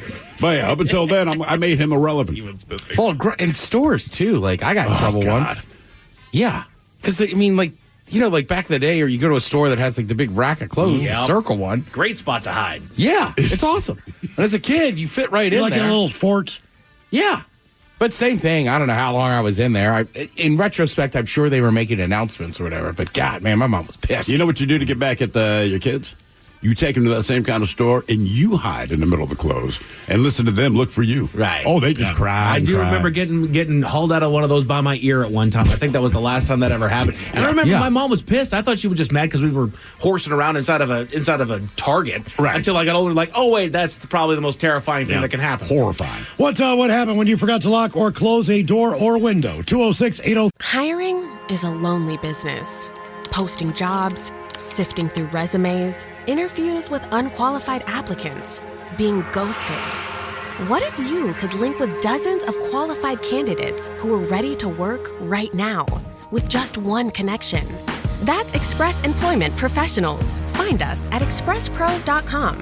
One connection, the workforce you need. Problem solved. Express Employment Professionals. expresspros.com. Yeah, sure thing. Hey, you sold that car yet? Yeah, sold it to Carvana. Oh, I thought you were selling to that guy. The guy who wanted to pay me in foreign currency, no interest, over 36 months? Yeah, no. Carvana gave me an offer in minutes, picked it up, and paid me on the spot. It was so convenient. Just like that? Yep. No hassle. None. That is super convenient. Sell your car to Carvana and swap hassle for convenience. Pickup fees may apply. Is your team at work feeling a little disconnected? Maybe the workflow's not flowing? Try Confluence by Atlassian. Confluence is the connected workspace where teams can create, organize, and deliver work like never before. In Confluence, teams can whiteboard their vision for any project, easily create or access the relevant pages and resources they need, and discover important context they might not even know they need. Plus, AI helps teams jumpstart brainstorms, organize information, and connect workflows, so teams can move efficiently and create alignment with ease. In fact, with Confluence, teams can see 5.2% average boost in productivity in 1 year. So if your team lacks confidence, try Confluence, the connected workspace where teams can do it all. Set knowledge free with Confluence. Learn more at Atlassian.com/confluence. That's ATLASSIAN.com/CONFLUENCE. Look, we're all human. We push pull doors, we blow on ice cream to cool it down, and sometimes we forget to check our blind spots. That's why the 2025 Hyundai Tucson Hybrid offers class-leading advanced safety features. Like an available blind spot view monitor, which shows you a live video feed of your blind spots. Because the Tucson Hybrid is made for humans who are just that, human. Visit HyundaiUSA.com or call 562-314-4603 for details. There's one thing that will forever change the way you sleep, and it's the softest, 100% organic cotton sheets from Boll & Branch. You'll fall asleep faster, wrapped in the most luxurious comfort. You'll never sleep hot again with sheets that feel breathable to sleep in. You'll experience the purest softness on night one and feel your sheets get even softer with every wash. Discover the difference with 15% off your first set of sheets at bollandbranch.com with code Odyssey. Exclusions apply. See site for details. 3 Rock. 99.9 KISW. The men's room returns with Miles and Thrill. Coming up at 4:30, we will sit and spin, joined by the Daily Mix Morning Show. Today, the 10 greatest soundtracks of all time. All times. And it's coming up right after emails on our question. What happened when you forgot to lock or close a door or window? 206-803-ROCK. We're just having a discussion about when we were kids, or if you have, when they disappeared under us, and you guys were talking about like hiding in the clothing rack at Target. Parents can't find it. Someone here says, I got locked in a Toys R Us. I pulled the fire alarm to get the firefighters there. I was playing hide and seek with my older brother, and he left without me after he couldn't find me and just walked home. Oh! I'm going to be honest with you, man. I'm a kid. I'm locked in Toys R Us. Yes, for a moment I'm freaked out, but also I'm a kid locked in Toys R Us. Yeah. I'm not saying I would not have pulled the fire alarm, but there would probably be about a good 3-hour period before I bothered to pull it. I mean, seriously, man, I'm a Toys R Us. I'm going for it. My buddy used to, he was a manager at a sub shop for 4 years, but his first job in the fast food restaurant industry was working at a pizza place. Now, the pizza place, it had a drawered oven system to make the pizzas. Mm-hmm. So in other words, like, there are 4 or 5 drawers. Yeah. And it's a big unit, and you start at the bottom with the pizza, and you cook the bottom first, and you work your way up the drawers all the way to the top. The problem was this oven was incredibly hot. And at night, they didn't want to turn it off because it almost used more power to try to come back on. To try to turn it back on. Just put it on like warm. So basically, yeah, you left the thing on all night, but that unit still got really, really hot. And this pizza place was in an old house, like, you know, an old Victorian type house with wooden floors and everything else. So what they would do was they always had the window by that oven. The window was cracked. It was a slider window. Well, Brian knew that. And Brian was not a manager at the time. He was a driver. He was a guy who ran the cash register. He did not have the keys to the compound, right? But he knew that window was open, and he knew how to make pizzas. So he would crawl through the window, open the window up, let us in the back door where the kitchen was, and we would go in there, and for like an hour, 2 hours, we just had to be meticulous. Like, there couldn't be any flour still on the counter. It must be spotless. It had to be spotless. And also, all of the things that you need are refrigerated. So you got to take the cheese out, and they've all been prepped. So they're full for the next day. Yeah. The pepperoni's full. Everything's full. So basically what we had to get in there and do was, like, we could only use a little bit of the the pepperoni, because Brian did not want to break out the slicer. No. That whole. You had to be stealthy on this. So, you know, just a couple little green peppers, just a couple, because you didn't want to look like you took too much off the top of any of these containers. Sure. But we would go in there, man, and make pizzas. It was by flashlight. It was absolutely. especially when you're starving. It was one of the coolest things in the world. Just like, because we would beg him, like, Brian, come on, man, let's go make pizzas. And sometimes he'd bite, sometimes he would not, just depending. Like, I would just be worried about cleaning up. Yeah, I don't want to lose my job. That's got to be the main thing, right? I mean, like, just clean up your trash. Because a manager comes in, it's spotless. You just go, hey, guys, when I ask you to prep, make sure you fill the pepperoni. Right? Man, I thought I did. No one's going to think, oh, someone came in here and stole our crap. But if there's flour around or something like that, then you go, hey, man, somebody broke in here and they made a pizza. Right, it's like Burris and I, when we worked at PJ's, if we had people over late at night in the bar, we would fry stuff. But, like, we were specific, like, we're not firing up the grill and everything because it's too much of a bitch to clean. Exactly. I told you, man, the pizza place I worked at in New Orleans, first gig I get when I'm down there, it's got to find a place to work. And they're quote-unquote training me, but they have a prep room in the back, and they leave these doors wide open because it is so hot down there and the circulation, blah, blah, blah. But I did not realize that was the issue. So they sent me into that prep room, man, and it's two big-ass, like, storage doors, and they're wide open to a parking lot. And the parking lot is where the pigeons would be. However, they're in the prep room, and like I said, they're standing on the pizza doughs, pecking at it. They're standing on the tomatoes, blasting through those. They're shaking pepperoni in their beaks. I mean, they're doing what birds do, and they have all this food at their disposal, and there's hundreds of them, man. So I'm back there, like, chasing them out and shooting them out. And what's weird is, like, they all eventually left, but they're not really scared of you. All right. So they all just go back to the parking lot, and all of them turn around like the seagulls in Finding Nemo, and they're just staring back into the prep room. And if you took 2 steps toward them, honest to God, they took 2 steps back. If you took 1 step back, they took 1 step forward. I mean, that's just how it was. But they're all just staring at you, waiting for you to leave. I'm like, that is weird, but whatever. So I close the doors. I tell the guy that's training me, I cannot remember his name, but I told him, I said, dude, I just went back in the prep room. There's like bird ass everywhere. There are footprints in the dough. They've mashed up all the tomatoes. He said, yeah, man, well, what'd you do? I said, well, I closed the door, but I'm telling you, there's hundreds of these things out in the parking lot. He's like, yeah, man, it happens every day, man, but you got to keep the doors open. I don't think you're hearing me. I'm like, when the doors are open, like these birds are waiting like it's Black Friday and we're about to open Target. You understand what I'm saying? Like, if you open those doors, it's coming back in.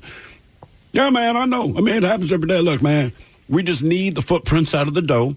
We chop up the tomatoes anyway, so nobody knows. And I'm thinking, well, people not knowing isn't really the point. I'm getting at here, but that was their rule, man. So every day that I worked there, you walk into the prep room, and you're fighting with pigeons, like, move, move, move. You grab your pizza doughs, and as soon as you turn your back, you can hear them fly back down. And so I worked at 4 different restaurants in New Orleans, and I would eat at 2 of them again, 2 of them I would not. Oh, no. And the pizza place, the bad part is it had delicious pizza, but I just knew, like, if I made myself a pizza, I did it from scratch. I did not use anything that was already prepped because there's bird ass in it. It is unbelievable what they get away with down there. I mean, we didn't have to break in because we worked the door at this place in Georgetown, right in D.C. Yeah. But these bars are just old row houses, right? So it's like 3 levels up.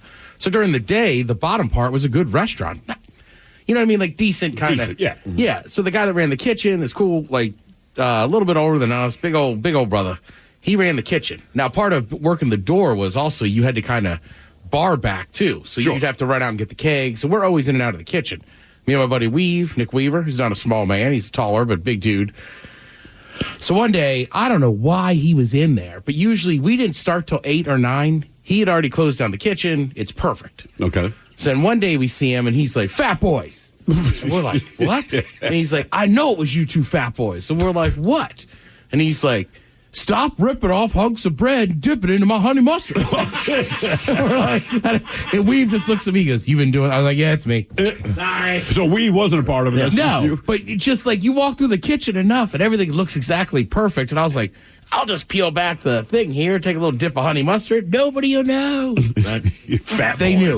What happened when you forgot to lock or close a door or window? 206-803. Stay out of my kitchen. Hello, Chris. Welcome to the men's room. Hola, bicholas. Hola. Well, how are you guys doing today? Awesome, great. brother. Yeah. That is awesome. Well, yeah. So my story is from 9 years ago. Me and my ex were on a honeymoon in Thailand. And, we were pretty deep in the rainforest.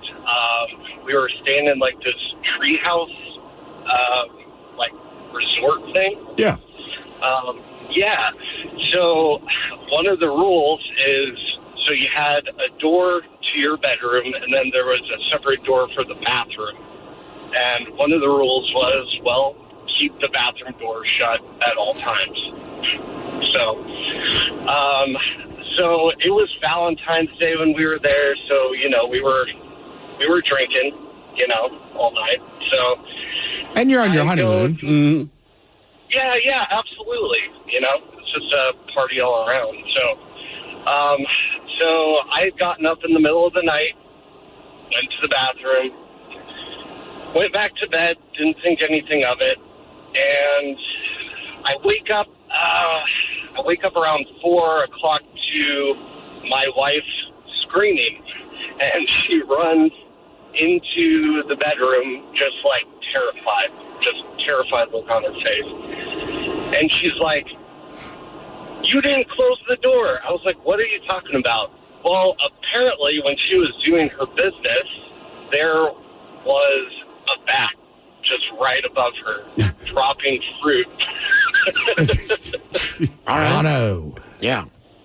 So, like dropping actual fruit. The bat was eating. It wasn't pooping. They don't poop upside down. Yeah, no, it wasn't pooping, but she did not look up until there's like a piece of banana or whatever just plopped right by her feet. She looks up, and there is just fruit bat. So was that the specific reason that they like is it bats and or monkeys and snakes, or was it bats specifically? no, I think it was just whatever lives in the rainforest doesn't get in. Oh, just the rainforest, yeah. Yeah, just the rainforest. Yeah, we were pretty deep in there, so we saw quite a bit of different types of animals there. Why don't they tell you what? Like, it's one thing to say, "Hey, man, whatever you do, make sure you close the bathroom door." You go, okay, but when no one tells you why, it doesn't mean as much. But if you say, "Listen, if you leave it open, you might wake up to a monkey stealing your stuff," like then your motivation to remember is a lot stronger. That's when I was staying at just basically a hut in Africa. They said you have to keep your doors and windows closed and locked at all times. And it's hot, and you just want to open up a window just to get a draft through there. As soon as you do, the honey badgers are watching. And so are the baboons. The baboons know how to open the window if you don't lock it. They look to see if you lock the window. The honey badgers, they just jimmy their way in if you have it cracked a little bit. And apparently with the honey badgers, when they get into your room, they will rip through everything that you have, looking for anything that they want. And then they take it back to wherever they go. They come back for more. But they smell so bad that it takes 2 days for them to be able to clean and air out the room so that someone else can go and sleep in it. Because they roll through the sheets. They basically go in there and they have a party. Like they'll grab a towel and run with it. Like just stuff you don't think about that they would take. Hand towels. They will go through your luggage to find out if you have any food in there. Literal scavengers. They absolutely are. And they're taking everything to take back to their nest, to their home. It's like a present. It's like a prize. I wonder if their nest is more well-stocked than my apartment was when I was like 19. Because you're talking about towels, like we had like 2 towels for 6 dudes living there. I'm just thinking they're living a better life than we are. But I'm assuming they explained this to you beforehand. Yeah, there's signs everywhere. The honey badger is not your friend. How hot is it at night? 90 degrees. What's the sign say here? Local troublemaker, honey badgers.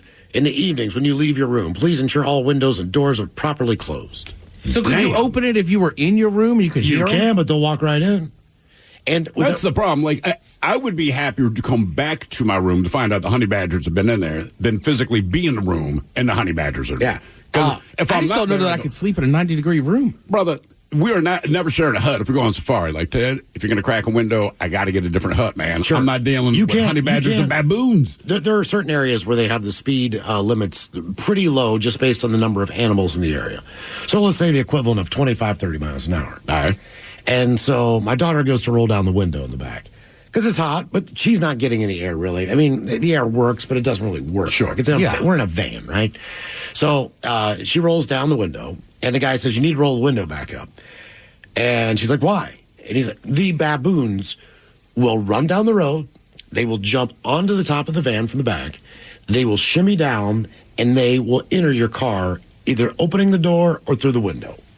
That's all I need to hear, bro. Jesus. Yeah. That door is locked. And I'm window's like, up. that baboon's going to do that. He's like, I have seen I have seen things with those animals that are absolutely amazing. How fast can they move? Fast enough to be able to catch up to a van that's moving on a road, jump on top of it, either open the door while it's moving or get in through the window. How many times a day did you say to yourself, this is a bad idea, right? Because when you talk about safaris, everyone always has the same thing where lions, elephants, blah, blah, blah. Everything you've told me that strikes me as being scary is not the lions and the elephants not that you're prepared for it, but you're aware of it.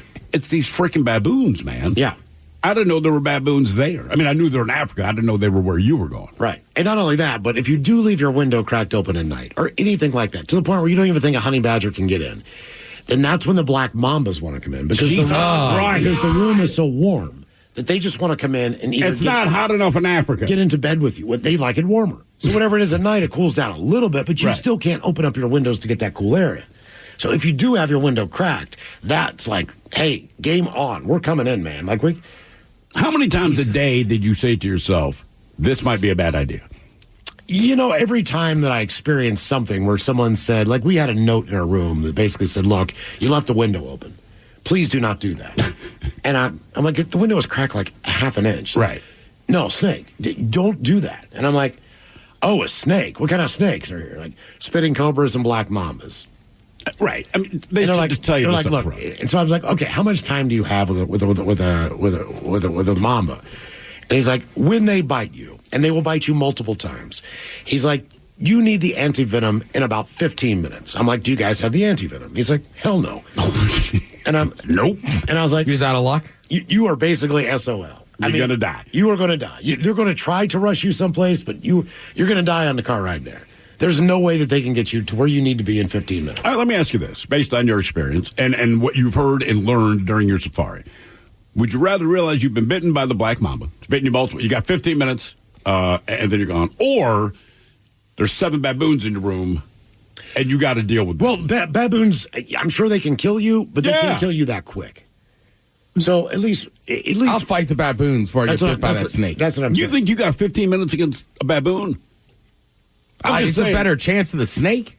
I don't know. And the spitting cobra, all right, like I told you yesterday, they could be 20 feet away from you and pick an eye to shoot venom into your eye.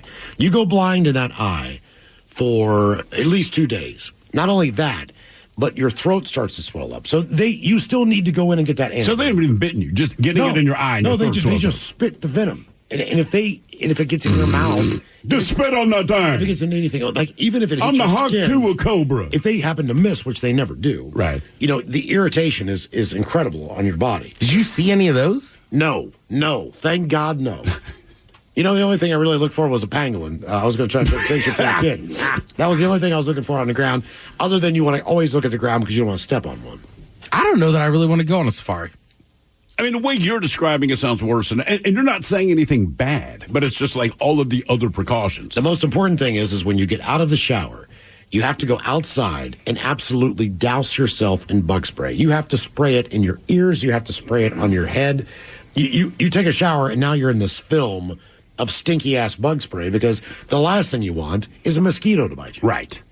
Then you have to... And then... Well, you have 2 choices. You can spray yourself on your arms and put your shirt on, or you need to spray all your clothes because they will bite through your clothing.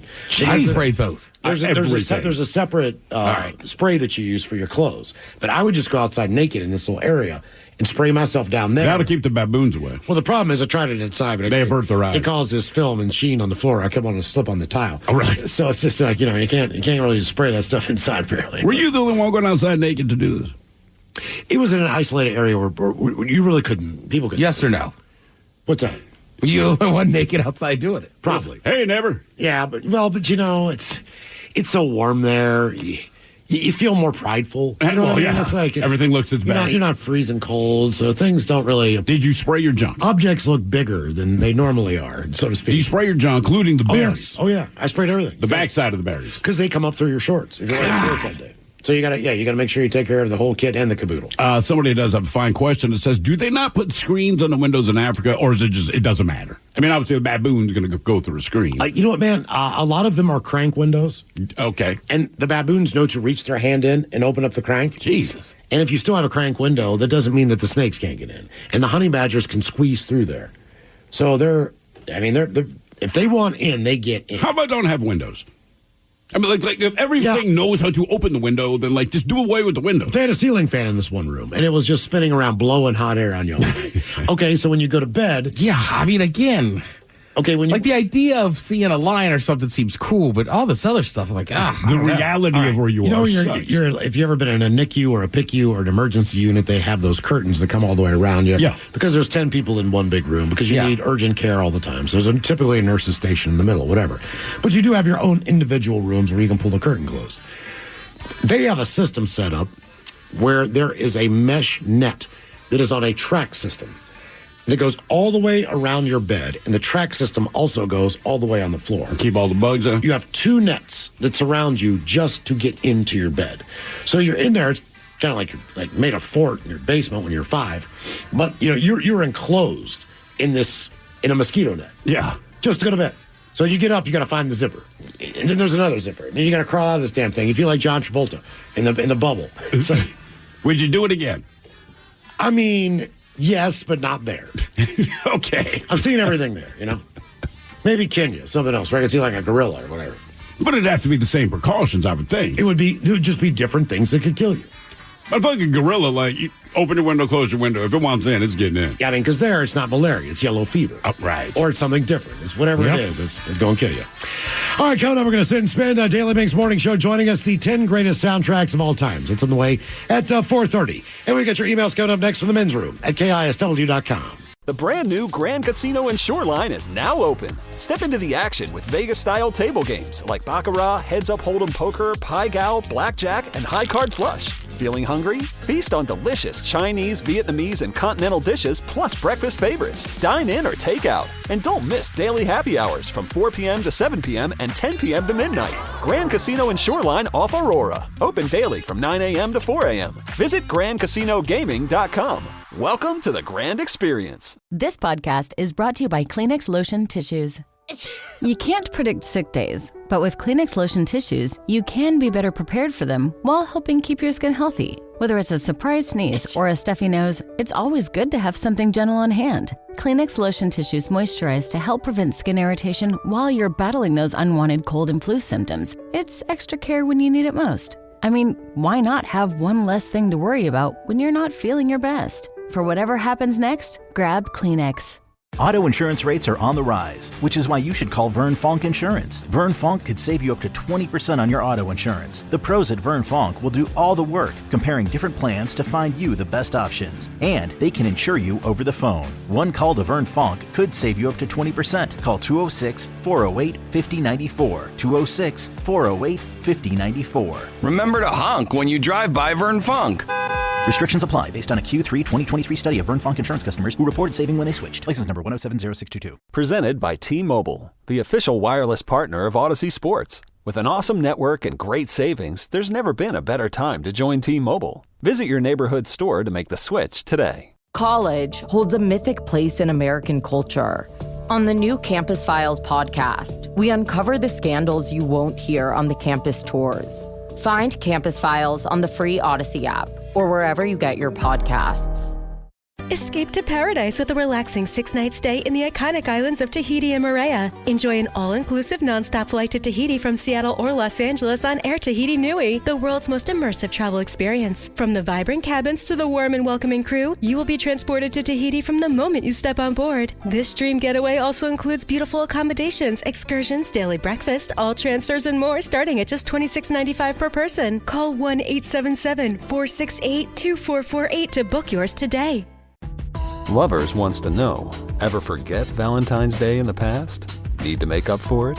Do it and them right this time with the perfect pleasure present from Lovers stores. Whether you're looking for spicy toys, alluring lingerie, or exciting accessories, Lovers has it all. Save 20% when you mention unforgettable at one of our 18 Western Washington locations. Offer valid with free Lovers Afterglow Rewards membership until February 28th. Some exclusions apply. What's up? It's your boy, the Ted Smith. When that pipe starts to trickle and you're in a real pickle, call Pinky. When that burst pipe starts to smell right, call Pinky. When your water heater's shot and it won't get hot, call Pinky. When you get home to a flood, Call your best bud. Pinky's Plumbing to the rescue. No job is too big or too small. Pinky's does it all. So when your plumbing backs up and things get stinky, call Pinky's. Pinky'sPlumbing.com.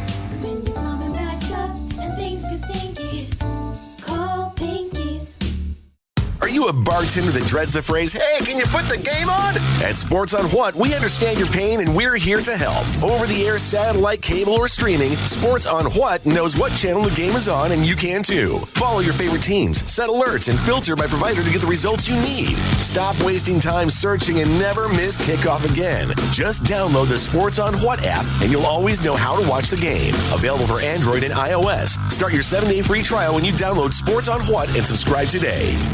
The debauchery rolls on. You're listening to The Men's Room with Miles and Thrill. 99.9 KISW. 4:30, we'll be joined by Taryn Daly and Steve Mix from the Daily Mix Morning Show. We'll sit and spin. We got the 10 greatest soundtracks of all time. What's up? First time for a few emails to the Men's Room at KISW.com.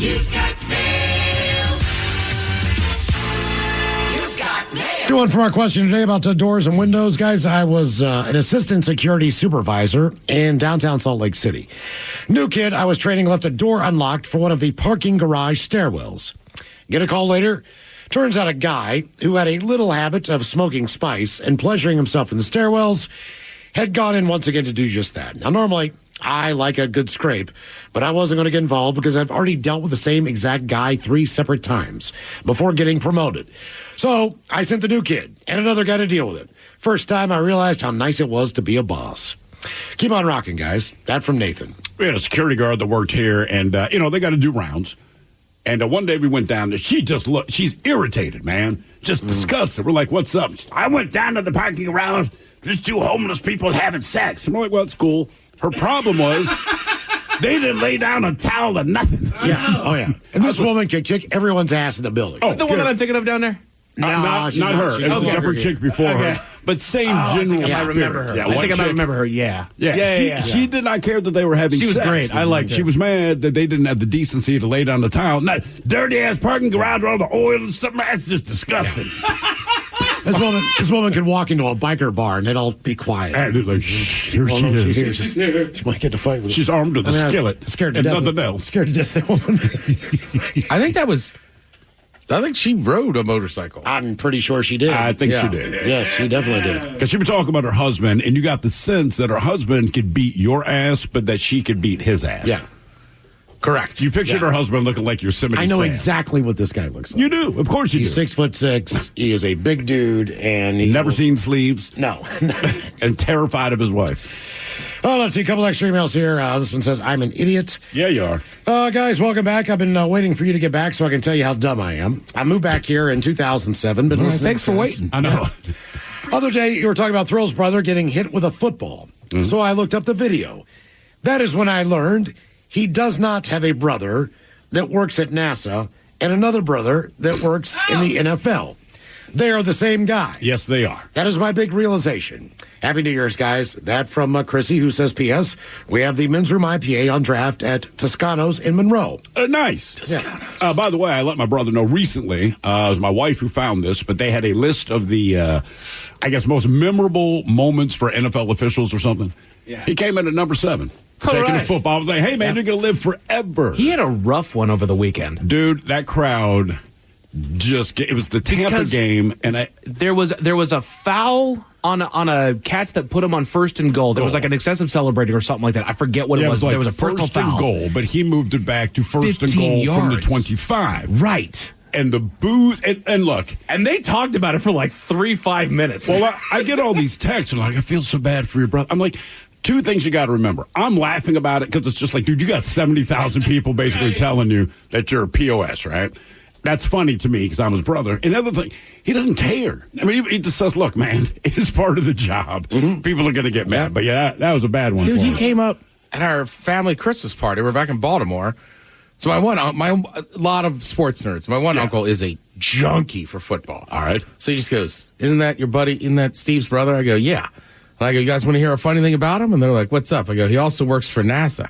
He's a rocket scientist. And I said, no, he's nerdier than that. He lands them, and he thinks it's annoying if you call him a rocket scientist. Because apparently any idiot can do that. Yeah. Right. And he kind of talks like, well, I can't do it, but he talks like, Right. yeah, Kermit. Tigers and Jaguars, this one said. Don't wear Calvin Klein's obsession, Miles, if you're in Africa. Research at the Bronx Zoo compared 23 different perfumes' ability to attract tigers' attention. The winner, Calvin Klein's obsession for men, kept the cats concentrating on the individual for 11.1 minutes. You smell so good. It's also the Bronx Zoo. Those people have been wearing that obsession for 35 years. That's all they know. Yeah. Right. Ted, here's one for you. You guys have said multiple times that people don't need to go in chronological order on past episodes, but I usually do when I fall behind. The episode from November 22nd on the Odyssey app, where everyone was trying to convince you to say, I do declare. That climate pledge has to be one of the funniest things I have ever heard. Yeah. It made it hard to drive in traffic between trying to catch my breath, between laughs, and tears rolling down my face. Thanks for the laughs, guys, and all you do, rock on. That from Ryan. Saw a couple videos of that, too, over the break that people sent in. Yeah. You up on stage. I got it, Ed. I do declare. One of the people we were talking to this morning, he was like, dude, I was at that show. I'm telling you, next year, go see Trans-Siberian Orchestra. It's like life-changing for you, man. It's just...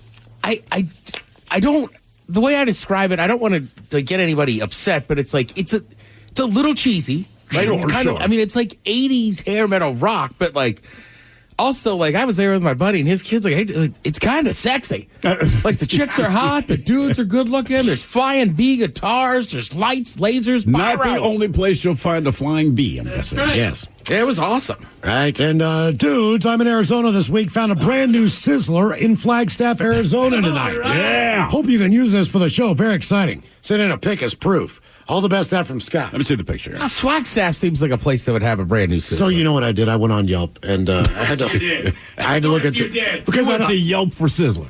I don't know what they have anymore. I know they have steak, but Brother, I do not. when you go on Yelp for Sizzler, I mean, seriously. Well, it looked like they had a baked potato bar. It looked like they had it's more. Sizzler. But I'm not sure that I've been into a modern day Sizzler. I've been into a Western I'm a Sizzler. modern day Sizzler. I've been into a Western steer. I mean, they were all recently kind of close and no, but this is back in the day. Been in a Western steer. What you doing down there in Texas? Western steer. Listen here, you Western steer. He locked it. Yeah. He grabbed the bull by the horns. You know, where you get a wooden plate with the metal in the middle. So what's the deal, Miles? They still have the... How was the Yelp review on the... really, the one thing I was looking for that really just fires me up is Texas toast. I'm not sure I saw any of that. I know that sounds like a dumb thing, but maybe that's just for my DQ chicken strips. Why don't you just call them? Say, hey, man, look, I'm in Seattle, but I will come visit your restaurant if you have Texas toast. I just can't believe they opened up a new Sizzler. Why not?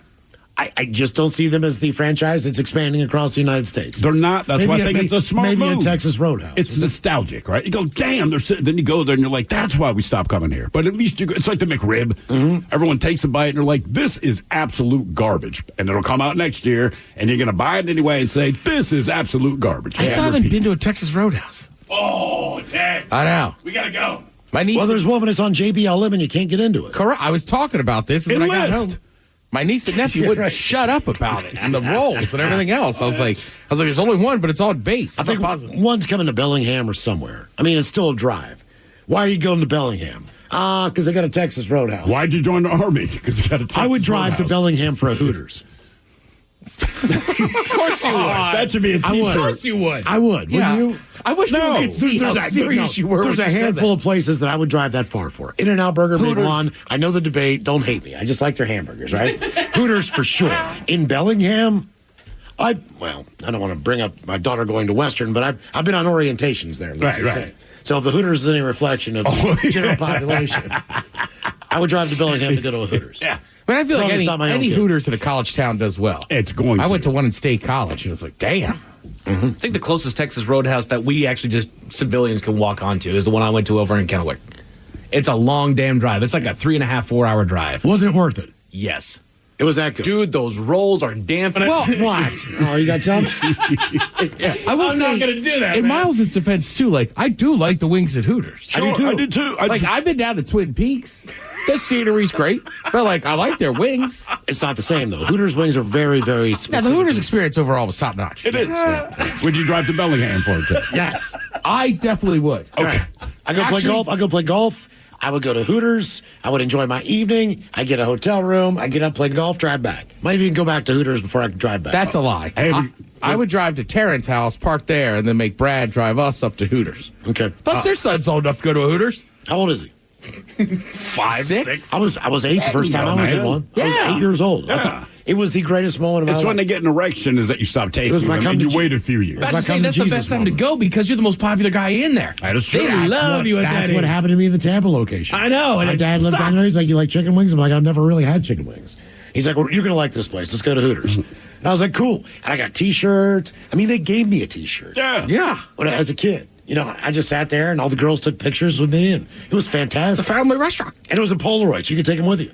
By the way, I still had some. Someone here on the text line says, I'm a vet and will happily get you guys on base to go to Texas Roadhouse. How do you have those kind of strings? I don't. Someone else says, Ted, hit me up. I'll get you to JBLM. So maybe we can go. I want to go to the Texas Roadhouse on the base. And apparently the Bellingham one is open. Yeah, but I want to go to the one on the base. Well, hell yeah, we do. Hiring is a lonely business. Posting jobs, sifting through resumes, interviews with unqualified applicants, being ghosted. What if you could link with dozens of qualified candidates who are ready to work right now with just one connection? That's Express Employment Professionals. Find us at expresspros.com. One connection, the workforce you need. Problem solved. Express Employment Professionals. expresspros.com. What is Dax, are you? Tracking all our cars on Carvana Value Tracker on all our devices? Yes, Kristen, yes, I am. Well, I've been looking for my phone for... In Dax's domain, we see all. So we always know what our cars are worth. All of them? All of them. Value surge, trucks up 3.9%. That's a great offer. I know. Sell? Sell. Track your car's value with Carvana Value Tracker today. Look, we're all human.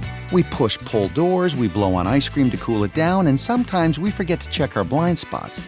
That's why the 2025 Hyundai Tucson Hybrid offers class-leading advanced safety features. Like an available blind spot view monitor, which shows you a live video feed of your blind spots. Because the Tucson Hybrid is made for humans who are just that, human. Visit HyundaiUSA.com or call 562-314-4603 for details. Yeah, I mean, that's all. 99.9 KISW. The shenanigans continue. This is the Men's Room with Miles and Thrill. Coming up at 5:08, we'll drink a toast with a shot of the day. And we do have your headlines on the way at 5:50. But first, quick check-in with Mike Hawk and some of the stories and headlines he is not working on. Well, thank you, Miles. A new study revealed that it's actually men who are making the more emotional money decisions. What is an emotional money decision? I'm sad, so I'm going to buy stuff. I really, really want it, so I'm going to get it. I'm sore, so I'm going to get a massage. All right. Okay. Yeah. Exactly. I think we just admit it. You know what? That's a fair Because call. I will find price tags, right? You know what I mean? And then I will clear them off the dresser and throw them out. And then within a week, I will find price tags. And I'm like, well, I haven't bought anything. And I don't look to see what it is. I don't want to know. If I'm upset, like, I'm going to the bar. That's where I blow my money. Oh, you could do, like, buy some slippers, some KY jelly, you know. And a nice a snuggie. Slippers and KY. A snuggie and a book, you know. Put that on the belt and see what happens. I'm just going to kind of hang out in the house today. Here we go. The problem is that they're lawyers, man. So they can buy whatever the hell they want, and they will tell you in great detail why exactly they need it and why it's important to be in the house. Okay. They can also use that same logic against you for why the crap that you buy is not needed. So we've just given up the fight. Well, I always tell my wife this, and I'm being dead honest. I'm like, look, I will spend money on things like bills because we need to pay them. Everything else that I buy for me, I do not need. Correct. That's the you're right, babe. I don't need another beer. But I want one. It's not about. I didn't need the first one. I understand this. I'm a man who spends my money on what I want because I've already spent the money on the crap that I need. Right. Speaking of alcohol, the Surgeon General says that we need new warning labels on alcohol informing the people of the very real risk of cancer. Which, side note, I'm part of the 60% that didn't realize that alcohol caused cancer. I don't think anybody did until they brought it up like a week ago. I mean, there's a million things that it can do. You know, it's a neurotoxin. We understand the dangers. It's not good for us. Right. You're just adding another thing. Like, it's already not good for us. Right. So I don't think anyone is as stunned. You kind of go like, all right, just add it to the list of other things. I don't think there's a doctor that says, you know what, just have a beer from time to time. That's what you need. You need more alcohol. Yeah. They just don't. They just straight up don't. Like, Doc, can you recommend me a shot of whiskey a night? Come on. It happened to me once when I was having that vein surgery. All right. I was like, are you going to put me under? And he goes, no. And he goes, do you drink beer? And I go, yeah. And he's like, we're going to give you a couple low-dose whatevers. And he goes, but, knock down a couple beers before you come in with that, and you'll really won't feel it at all. Oh, okay. And I was like, all right. Awesome. I've never been so excited to be like, I can't wait to take this doctor's order. Go, baby. What's the limit on a couple beers? They told me he took 2 Percocet before my vasectomy. Oh, yeah. So I took 4. Of course. But what I didn't realize was I needed them after the fact more than before. So now I'm down a couple, No, I'm down. I floated in there like, yeah. Let's get this I'm done. never getting anyone pregnant again. Yes. I mean, I will say that vein was so big. That was also, it was a Friday afternoon. And he's like, oh, let's take it. He looks at I don't know what you call her, the nurse, whoever's helping him with the surgery. Yeah. Like, don't you have to go for your bartending shift? And she goes, oh, I'm not leaving. I've never seen some of these this big. Damn. I thought that she bartends and works medical. Yeah. Sounds like our friend. I'm telling you, the best doctor's office I've ever been to. I would have. If I could have had more vein surgeries, I would have. Turns out Ted was at a bar in the back room. Right. Yeah, exactly. Right, he was just our friend. She's just pulling him out. Here you go, buddy. On average, when on a video call, people will stare at themselves more than the speaker. I do it all the time.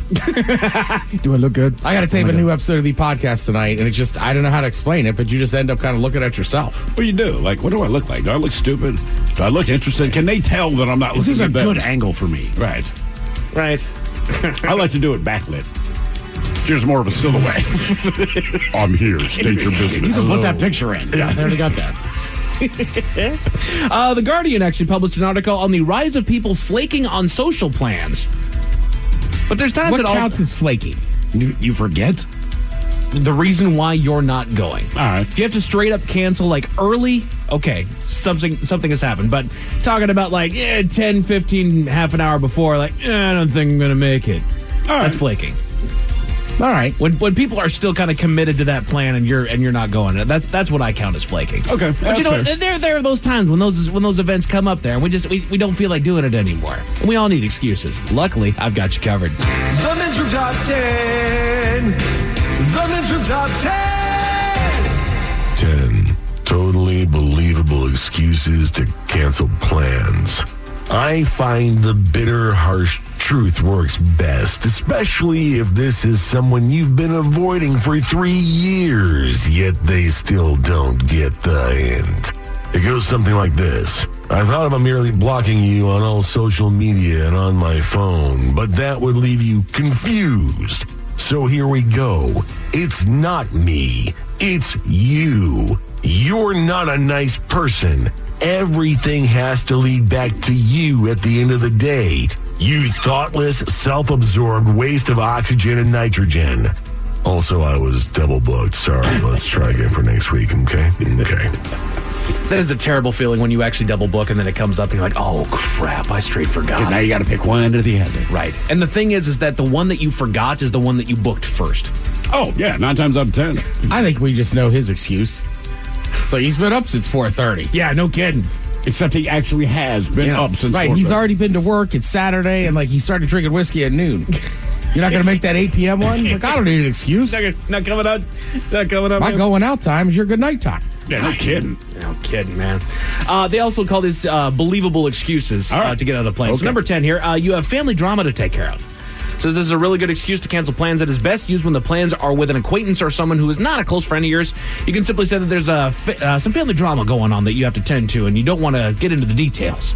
Yeah, that's fair. That's fair, but I think that's better for people that have kids. Oh, If you're just a couple, like I get that text, I'll be like, oh, sorry, Mike. Good luck in there. Yeah, no kidding. Right? I'm just saying, it's happened to me, and it's just like, you don't want to throw her under the bus. It's just like, I can't come out tonight. Things are great. I'm fighting with my girl. Right. Yeah. That is what that means. There is that dude voice shutdown of like, I can't come out tonight. Like, oh. You're right. With dude, it is in the tone. He's trying to sleep in the bed tonight. That means I messed up. Yeah. Because if not, you're like, Oh, I want to go. I'm coming out. I want to go. I might just be there. I can't go. I might just fly solo, but I will be there. What's the other one? You ever walk into a house first? And you can tell there's been You a can fresh tell they argument. just got done fighting. You're just like, oh, all right. I'm just going to smile and act like we can't tell. It's the goddamn sugar. You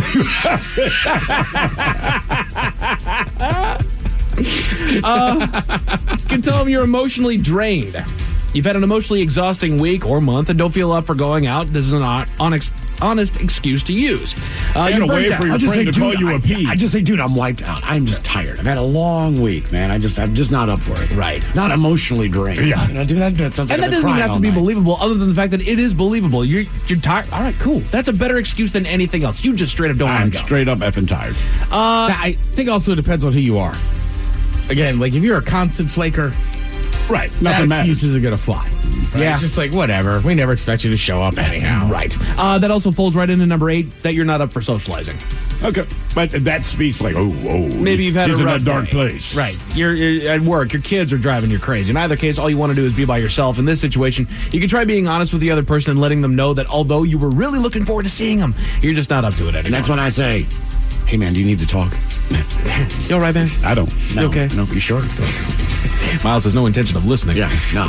Checking in. That's what they told me I was supposed to do. He's the good friend that asks. Right, yeah. By the way, I muted this in. I can laugh and laugh and laugh at your patheticness. Hey, can I have another shot of tequila? Hang on, buddy's just on the phone over here. No. I'm just playing music loud in the back. It's not a bar. Number 7 of the believable excuses to get out of socializing. You've had a change of heart. So this excuse is a good one because it's likely the truth in many cases. You may have made your plans a while ago and now you're no longer interested in going. It is okay to change your mind. I thought I liked you, but yeah, the more I sit up. I know, that sounds kind of harsh. It really does. The idea of spending my time with you, this is a waste. yeah, it's gross. Yeah, You're not fun. I also sometimes, I have a couple friends where I got to be like, it's 12:30 at night. Let's regroup. Right. Because chances are tomorrow we're not going to stick with this plan. Yeah. We feel real confident right now. Right. Even when I'm gaming with my buddies, Mike, you getting on? I'm like, it's 11 o'clock, guys. I'm good for maybe an hour. No, I'm not coming. I'm not coming. And that's in my own doggone house. Number 6, you're trying to save money. All right. That's fair. This excuse That's works fair. well when the plans involve a financial I commitment. got you You're going to the covered, bar. dog. Yes. I'll buy. It's easy. I had to take my cat or dog to the vet. I'm broke. I didn't know you had one. Yeah, it's already dead. It's my neighbor's. Gone. You have to do something with your kids. Okay. Yeah. I've done that. I mean, yeah, but you can't. That's a tough one to be like, I think you're lying. Right. You know what I mean? Right. You're going to call them on that one? You don't have kids. The problem is that when you know they're lying, and same thing, you just can't call them on it. Yeah. They know they're lying. They know you know that they're lying, but you're not going to call them on it. That's always fun. That's a fun person to hang out with. You got family popping in for a surprise visit. It's not a surprise visit if you know. Well, that's why it's an excuse. Yeah. It's a believable excuse. Like, oh yeah, I got family coming into town. I can't go. An unexpected work commitment. Well, Yeah. depending on your job, sure. I'm about to say that's kind of hard for what we do. I got to go into work. Why? Not do anything. It's Saturday. And then this is the I was going to best. say, just for honorable mention, maybe this is just a personal one, especially on Saturdays in the fall. Just like, sorry, man, I got a little carried away watching football today. No, it's fine. Like, you don't want me at your party at 8 p.m. Right. Like, I'm already a mess. I would be there. Yeah. You don't want me there. And then this is the best excuse to cancel plans. That's believable. And it's honestly believable in the last 2 months. You come down with something. Yeah, no kidding, man. I've never been one to play up the sick. I've never. I'm sorry, man. I just can't go. I can't pull off a convincing sick. I'm with you, but I had to do it Saturday. So you were legitimately sick. That's what I'm saying, but I was legitimately Right. sick, too. So I was like... Believable because it's true. Right. Yeah. Yeah. Miles, what happens when rough play in the bedroom gets a little too rough?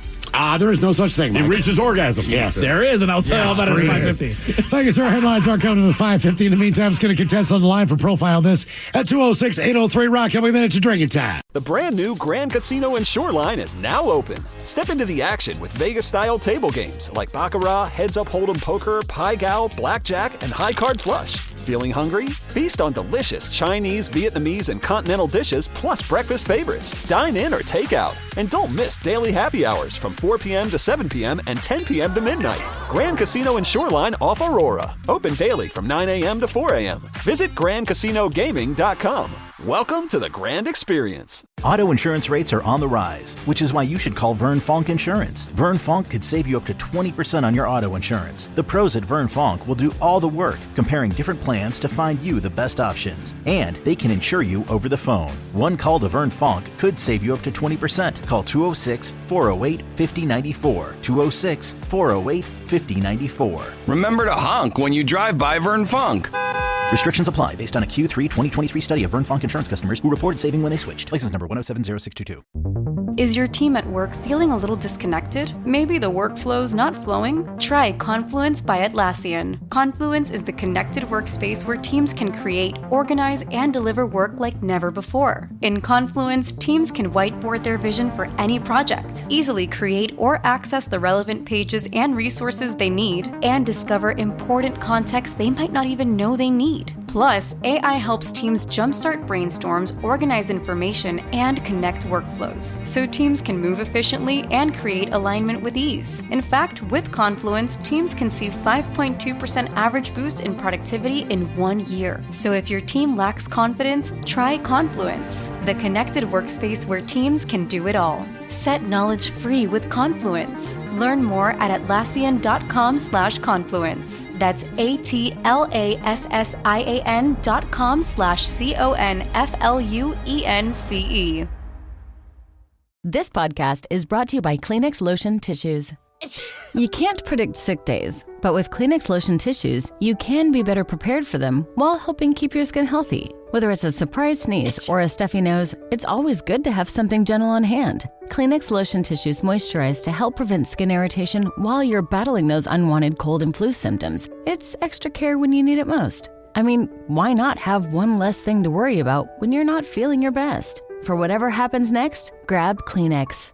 Presented by T-Mobile, the official wireless partner of Odyssey Sports. With an awesome network and great savings, there's never been a better time to join T-Mobile. Visit your neighborhood store to make the switch today. Escape to paradise with a relaxing 6-night stay in the iconic islands of Tahiti and Moorea. Enjoy an all-inclusive nonstop flight to Tahiti from Seattle or Los Angeles on Air Tahiti Nui, the world's most immersive travel experience. From the vibrant cabins to the warm and welcoming crew, you will be transported to Tahiti from the moment you step on board. This dream getaway also includes beautiful accommodations, excursions, daily breakfast, all transfers, and more, starting at just $26.95 per person. Call 1-877-468-2448 to book yours today. Lovers wants to know, ever forget Valentine's Day in the past? Need to make up for it? Do it and them right this time with the perfect pleasure present from Lovers stores. Whether you're looking for spicy toys, alluring lingerie, or exciting accessories, Lovers has it all. Save 20% when you mention unforgettable at one of our 18 Western Washington locations. Offer valid with free Lovers Afterglow Rewards membership until February 28th. Some exclusions apply. What's up? It's your boy, the Ted Smith. Slow drain being a pain? Call Pinky.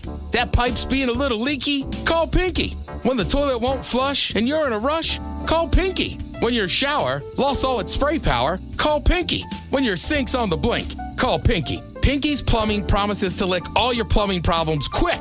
So when your plumbing backs up and things get stinky, call Pinky's. Pinky'sPlumbing.com.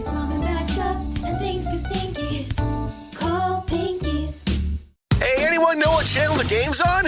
We know. Download the Sports on What app today and always know how to watch the game. Satellite, cable, or streaming. Sports on What knows the channel the game is on, and you can too. Subscribe today to start your 7-day free trial. Sports on What? We know. Somebody out there deserves to be recognized.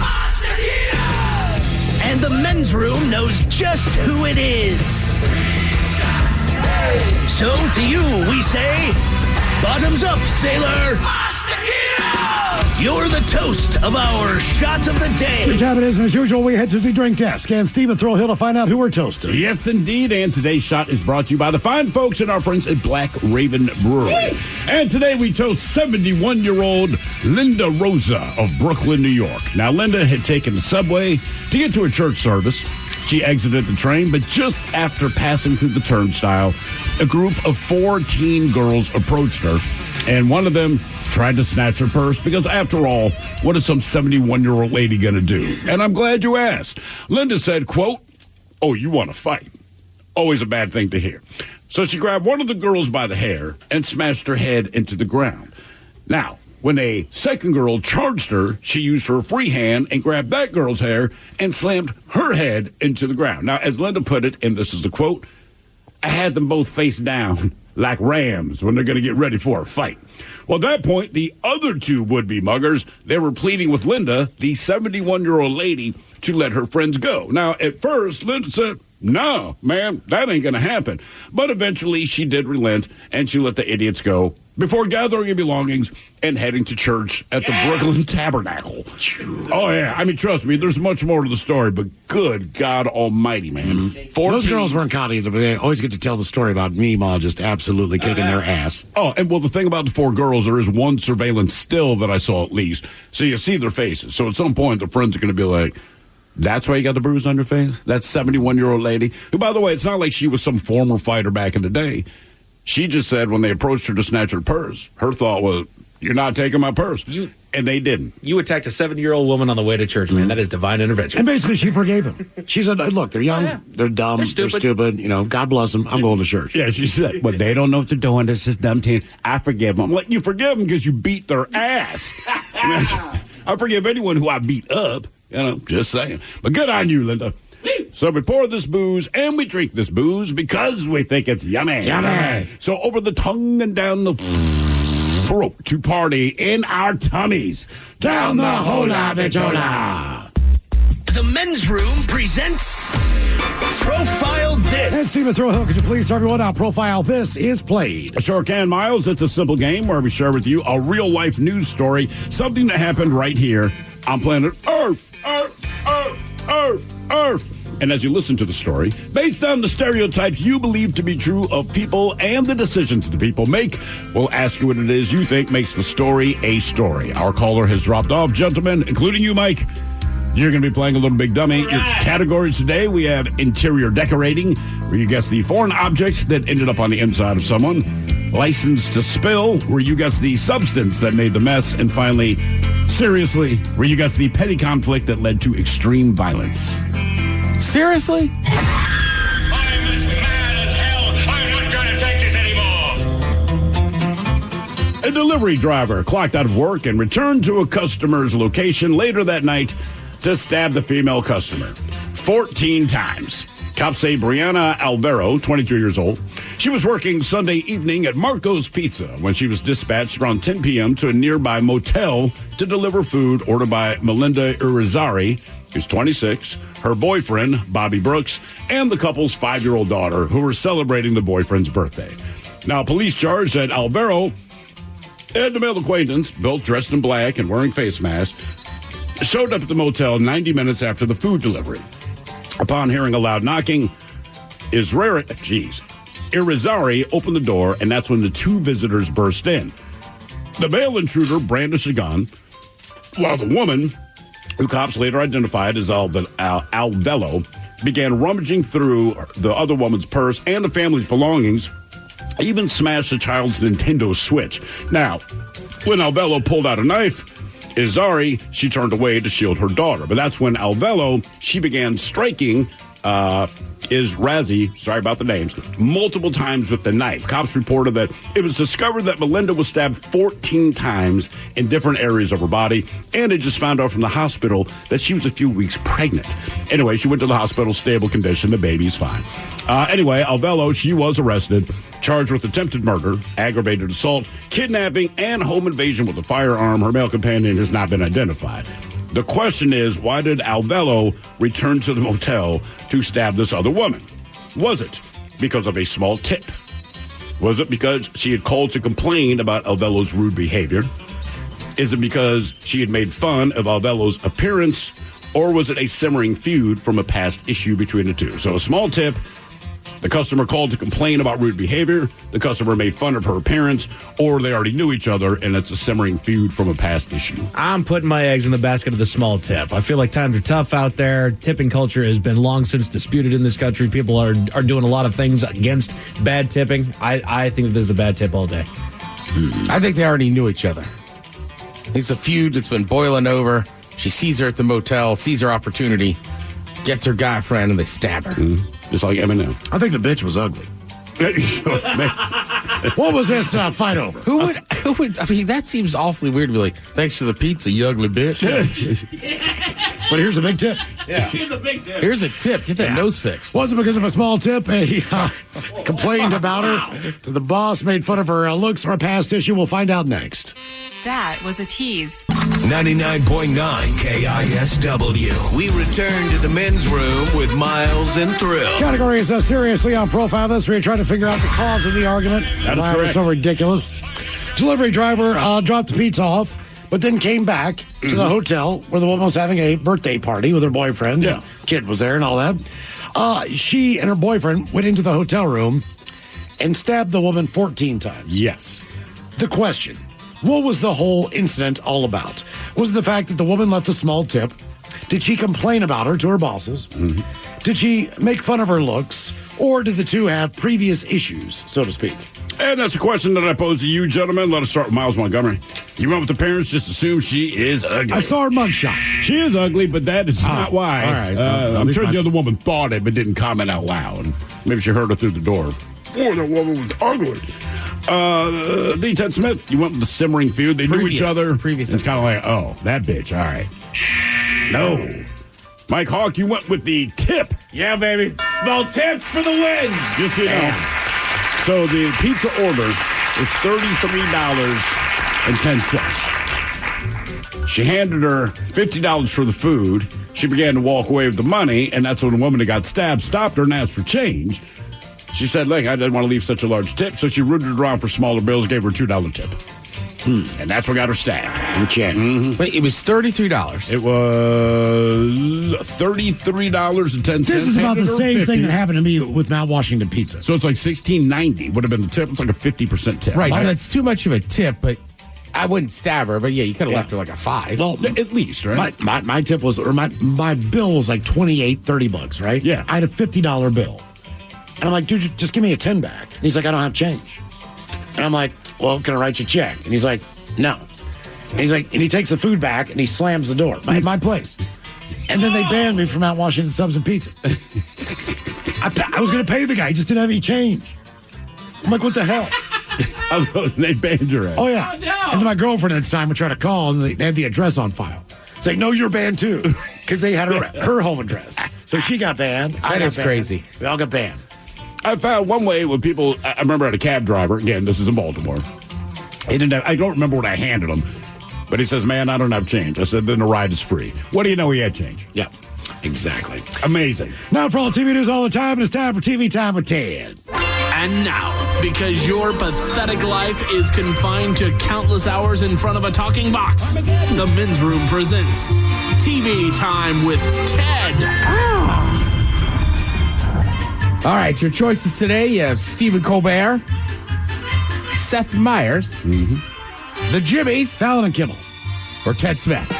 Is it Ted or is it late night? That's right there in the title. These guys have talented teams, writer, something come up with their monologues each and every night. It is up to you to determine, is this an actual late night joke and from whom, or could it be a The Ted Smith original? New study found that New Jersey is the loudest state in America. Based on things like loud noises, construction, and most notably, the people. The Ted Smith. Yes. Yeah, that was me. That's not even a joke, man. Honest to God. So loud. So incredibly loud. Scientists have found you lose 12 minutes of your life every time you drink a Coke, which explains why Coca-Cola changed their slogan from taste the feeling to get your affairs in order. Colbert. A nutrition study analyzed the health benefits of various ultra-processed foods and drinks, and scientists have revealed that you lose 12 minutes of your life every time you drink a Coke. Explains why Coca-Cola changed their slogan from taste the feeling to get your affairs in order. There's a major winter storm across most of the country. That's what every parent was looking forward to after 2 weeks off at home with their kids. A snow day. Fallon. Ted Smith. Fallon. course, right now, a major winter storm is slamming the U.S. with snow and ice stretching across most of the country. That's what every parent was looking forward to after 2 weeks at home with their kids. It's snow day.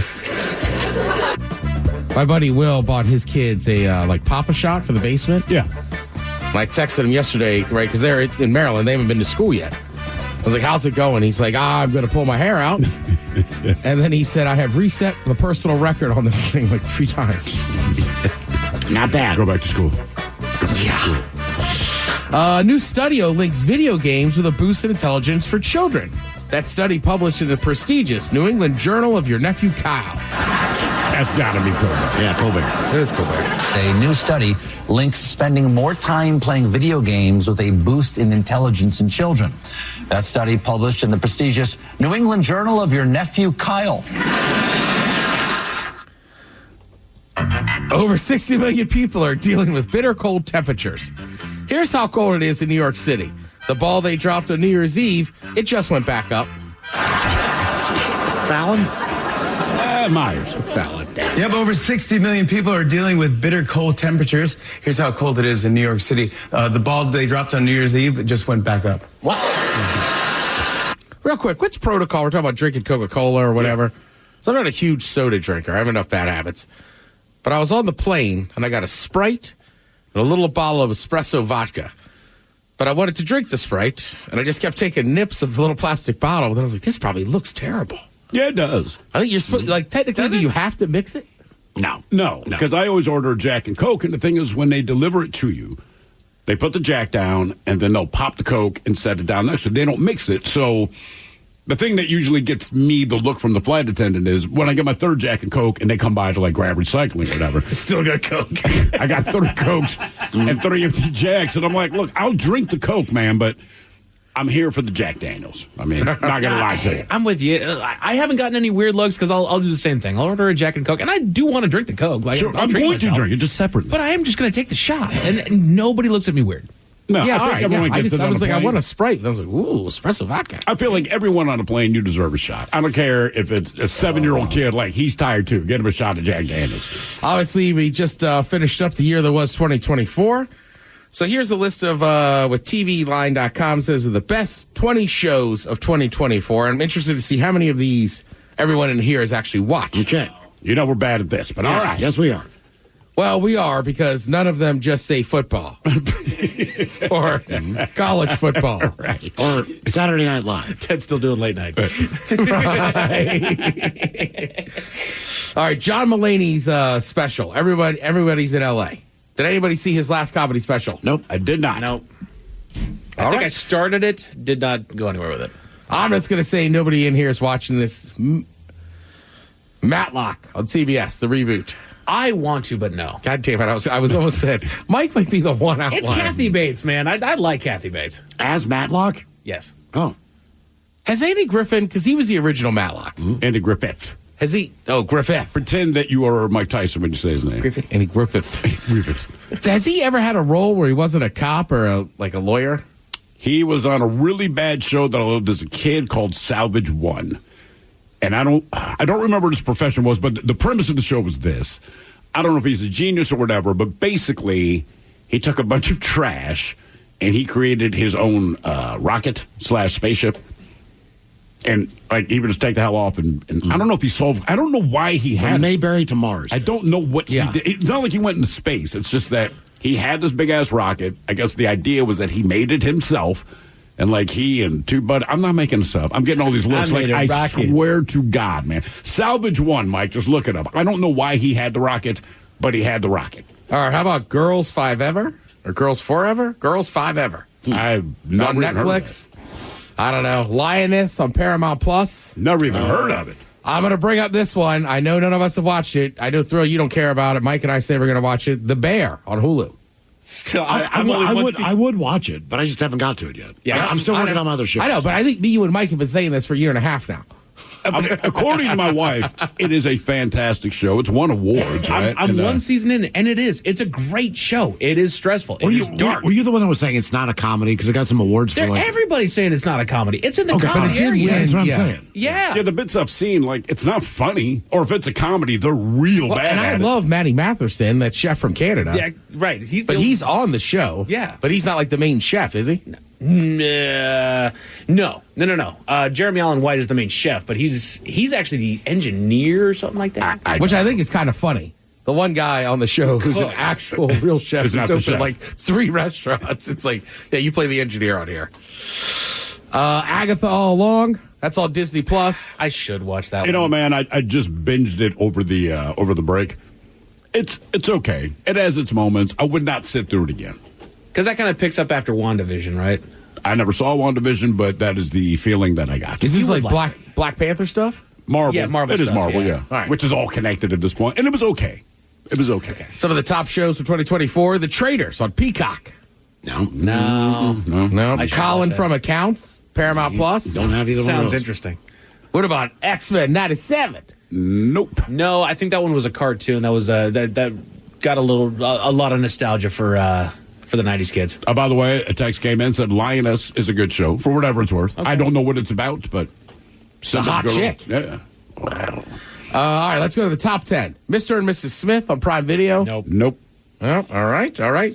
Abbott Elementary on ABC. Yeah. No. People swear by that show. It is supposed to be super funny. I saw Dana DeVito. I think they're doing...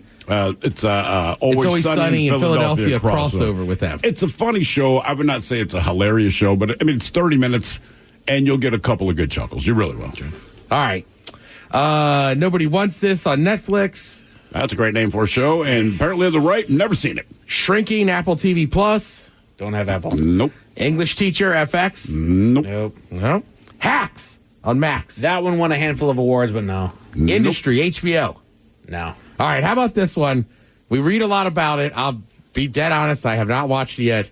Baby Reindeer on Netflix. No, that's one. Is that the documentary thing, or That's the one where the gal believes that she's in a relationship with a dude and like really moves in on him or something like that. Like I've seen like deals with that. some sparse stuff. Apparently, she's just a lunatic, but I don't. I hear it's a great show. Is it based on something real? When Correct. Like Yes, I think the lady that something? was involved in it is really pissed about it. Ah, okay. Anne Rice's Interview with a Vampire on AMC. No. I know one guy that's watching that. Still don't like that teacher.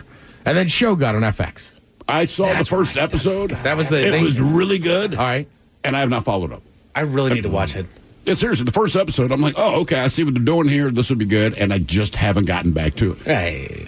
All right, That's so- the problem with streaming. I think if it were a weekly show, right? You I have would to say watch to it myself, oh, dude, Tuesday at 10 or whatever it is, I would sit down and watch it. But when I know I can kind of get to it anytime. Well, and I'll be honest. To me, this is the prime time of year to start watching shows or series, I right? agree. Because it's like, no more Monday Night Football. Boom. Right? Like football will be over soon. So then, I mean, look, we live in the Pacific Northwest. You have plenty of rainy Saturdays and Sundays left. Then it's like, all right, let's get into this series. You know? Summertime, you watch a few, but I feel like summertime, you got other stuff going on. This is the main area. All right, maybe I won't play that. No, you will not, sir. All right. Cutting you off, Ted. All right, it's just kind of funny. You know what? Play it. Screw it. Screw it. Turn Let's the music play off. it. All right, so everybody knows what they think she sounds like, Jennifer Coolidge. Yeah. She comes in at the end of this interview. This is on the red carpet for the Golden Globes. This is her actual voice. This is Jennifer Coolidge after sipping on a cold drink. Oh, God. Oh, not bad. It could be worse. I feel. Very good. Do you think it is good or no? It's very good. Yeah, you're right up there with Ariana's. Yeah, she just sounds normal. Yeah, I know. Like, obviously, she's putting that voice on. Hit that music again, Mike. Now we're done. We're in. Get out of there, Ted. Yeah. But, I mean, you can't be shocked when you hear her voice that, like, I'm not shocked that it's not her real voice, but every character that I've ever seen her play, She uses it. It's that voice, you know? yeah. We're also at the time of year now. Most of the shows you like, they're back from the mid-season finale. Just, there's new episodes on. Thank you, Tim. We appreciate it. You're listening to The Men's Room. What is Dax, are you? Tracking all our cars on Carvana Value Tracker on all our devices? Yes, Kristen, yes, I am. Well, I've been looking for my phone for In Dax's domain, we see all. So we always know what our cars are worth. all of them? All of them.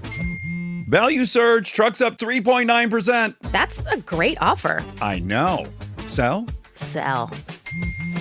Track your car's value with Carvana Value Tracker today. Hiring is a lonely business. Posting jobs, sifting through resumes, interviews with unqualified applicants, being ghosted. What if you could link with dozens of qualified candidates who are ready to work right now with just one connection? That's Express Employment Professionals. Find us at expresspros.com.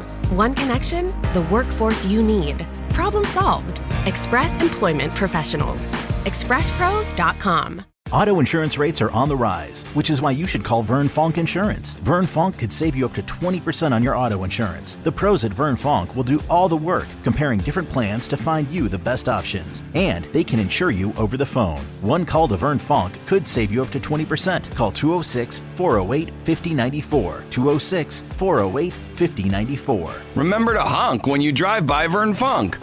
Restrictions apply based on a Q3 2023 study of Vern Fonk insurance customers who reported saving when they switched. License number 1070622. Now, it's time to hit the headlines. Here's my cop. All right, tonight's headlines are brought to you by the fine folks at Sports on What, like our top story here tonight. We go to Florida, where rough play in the bedroom just got a little bit too rough. A local man brought his boyfriend over to his home, where the two enjoyed an evening before retreating to the boudoir for a little fun time. As his boyfriend describes, our hero enjoys it rough under the covers and unleashed a hand to the rear hard enough to leave a mark on the man's behind. This led to raised voices and momentary separation right up until our boy came into the room with a loaded handgun and started taunting his too rough boyfriend and issuing threats.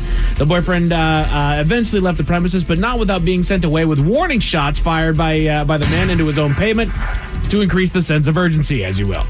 When authorities arrived, he admitted to firing the weapon, but claimed that he would never hurt anybody. Yeah. How many guns did they find on him? A handful. Quite 9 guns in the house, 2 guns in the car. Like, are you sure you wouldn't hurt anybody? Good work on there, buddy. Another news, we go to Brooklyn, where the thievery doesn't come easily. We toasted this fine young woman earlier today. A 71-year-old woman stepped off the subway only to be greeted by 4 teenage girls who attempted to steal her purse. Not wanting to let it go easily, the woman instinctively went on the offensive against the quartet, launching an all-out assault of her own. In the story, she told the local news media the woman gave as many punches as she took, swept legs, wrangled thieves by their hair, smashed faces into the ground, all to protect what is rightfully hers. Authorities were able to release surveillance footage of the criminals, asking anyone with information to come forward. And as you said, she collected her belongings after the entire deal and then just went right over to the Brooklyn Tabernacle. Just went on my way. Over to Missouri, where local authorities got an interesting call. Someone was seeking the help of professionals when their pet had managed to open the door of the home that they were staying in to let themselves out. But there was no dog nor cat. No. This was a spider monkey. We actually covered this earlier today as well. The animal was soon spotted and authorities were alerted, but then came the task of coaxing the animal back into custody. When asked how they were able to achieve such a feat, the arresting officer merely replied, quote, bananas. This comes before the devastating storm hit the area, so the monkey is actually very lucky to be home safe, whether it knows it or not. Are you an arresting officer if you just escort the monkey back? They get in place. I mean, he still took the monkey into custody. Yeah, I guess. I mean, it's very official and very harsh-sounding terms, but... Did he give him his Miranda rights? You know what? That's fair. Well, they didn't arrest him. I said he was the arresting officer. That's the point of contention here. So thank you, Ted. They did not arrest the monkey. Proved his point. I mean, they could have, just not legally. Is there a legal precedent for that?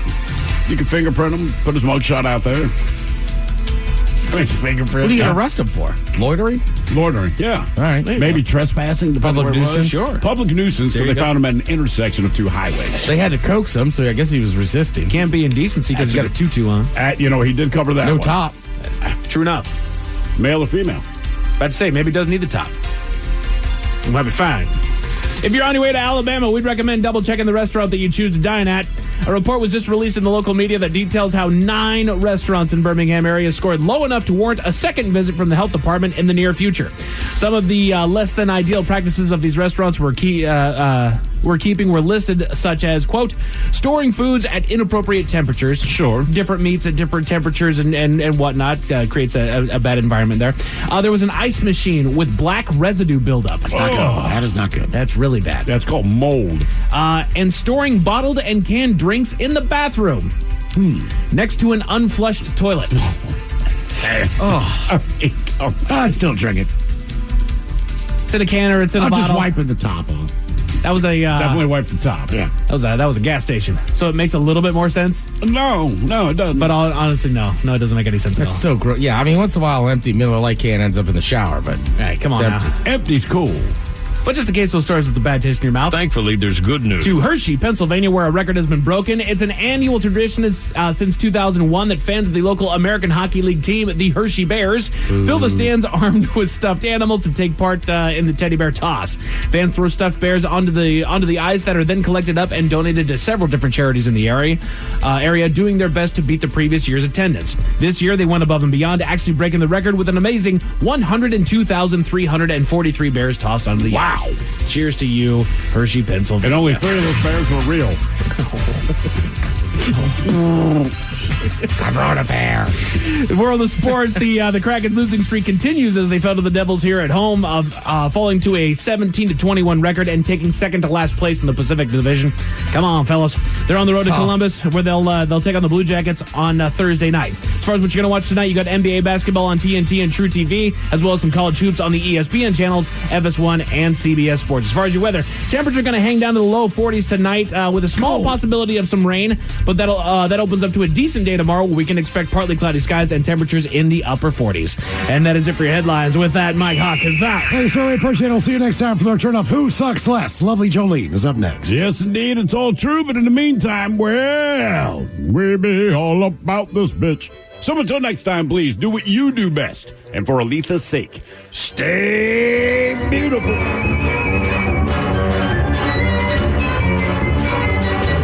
The Men's Room has been taped before a live studio audience. Wardrobe and makeup provided by Mantastic Limited. This has been a presentation of the Men's Room Radio Network. Oh, man!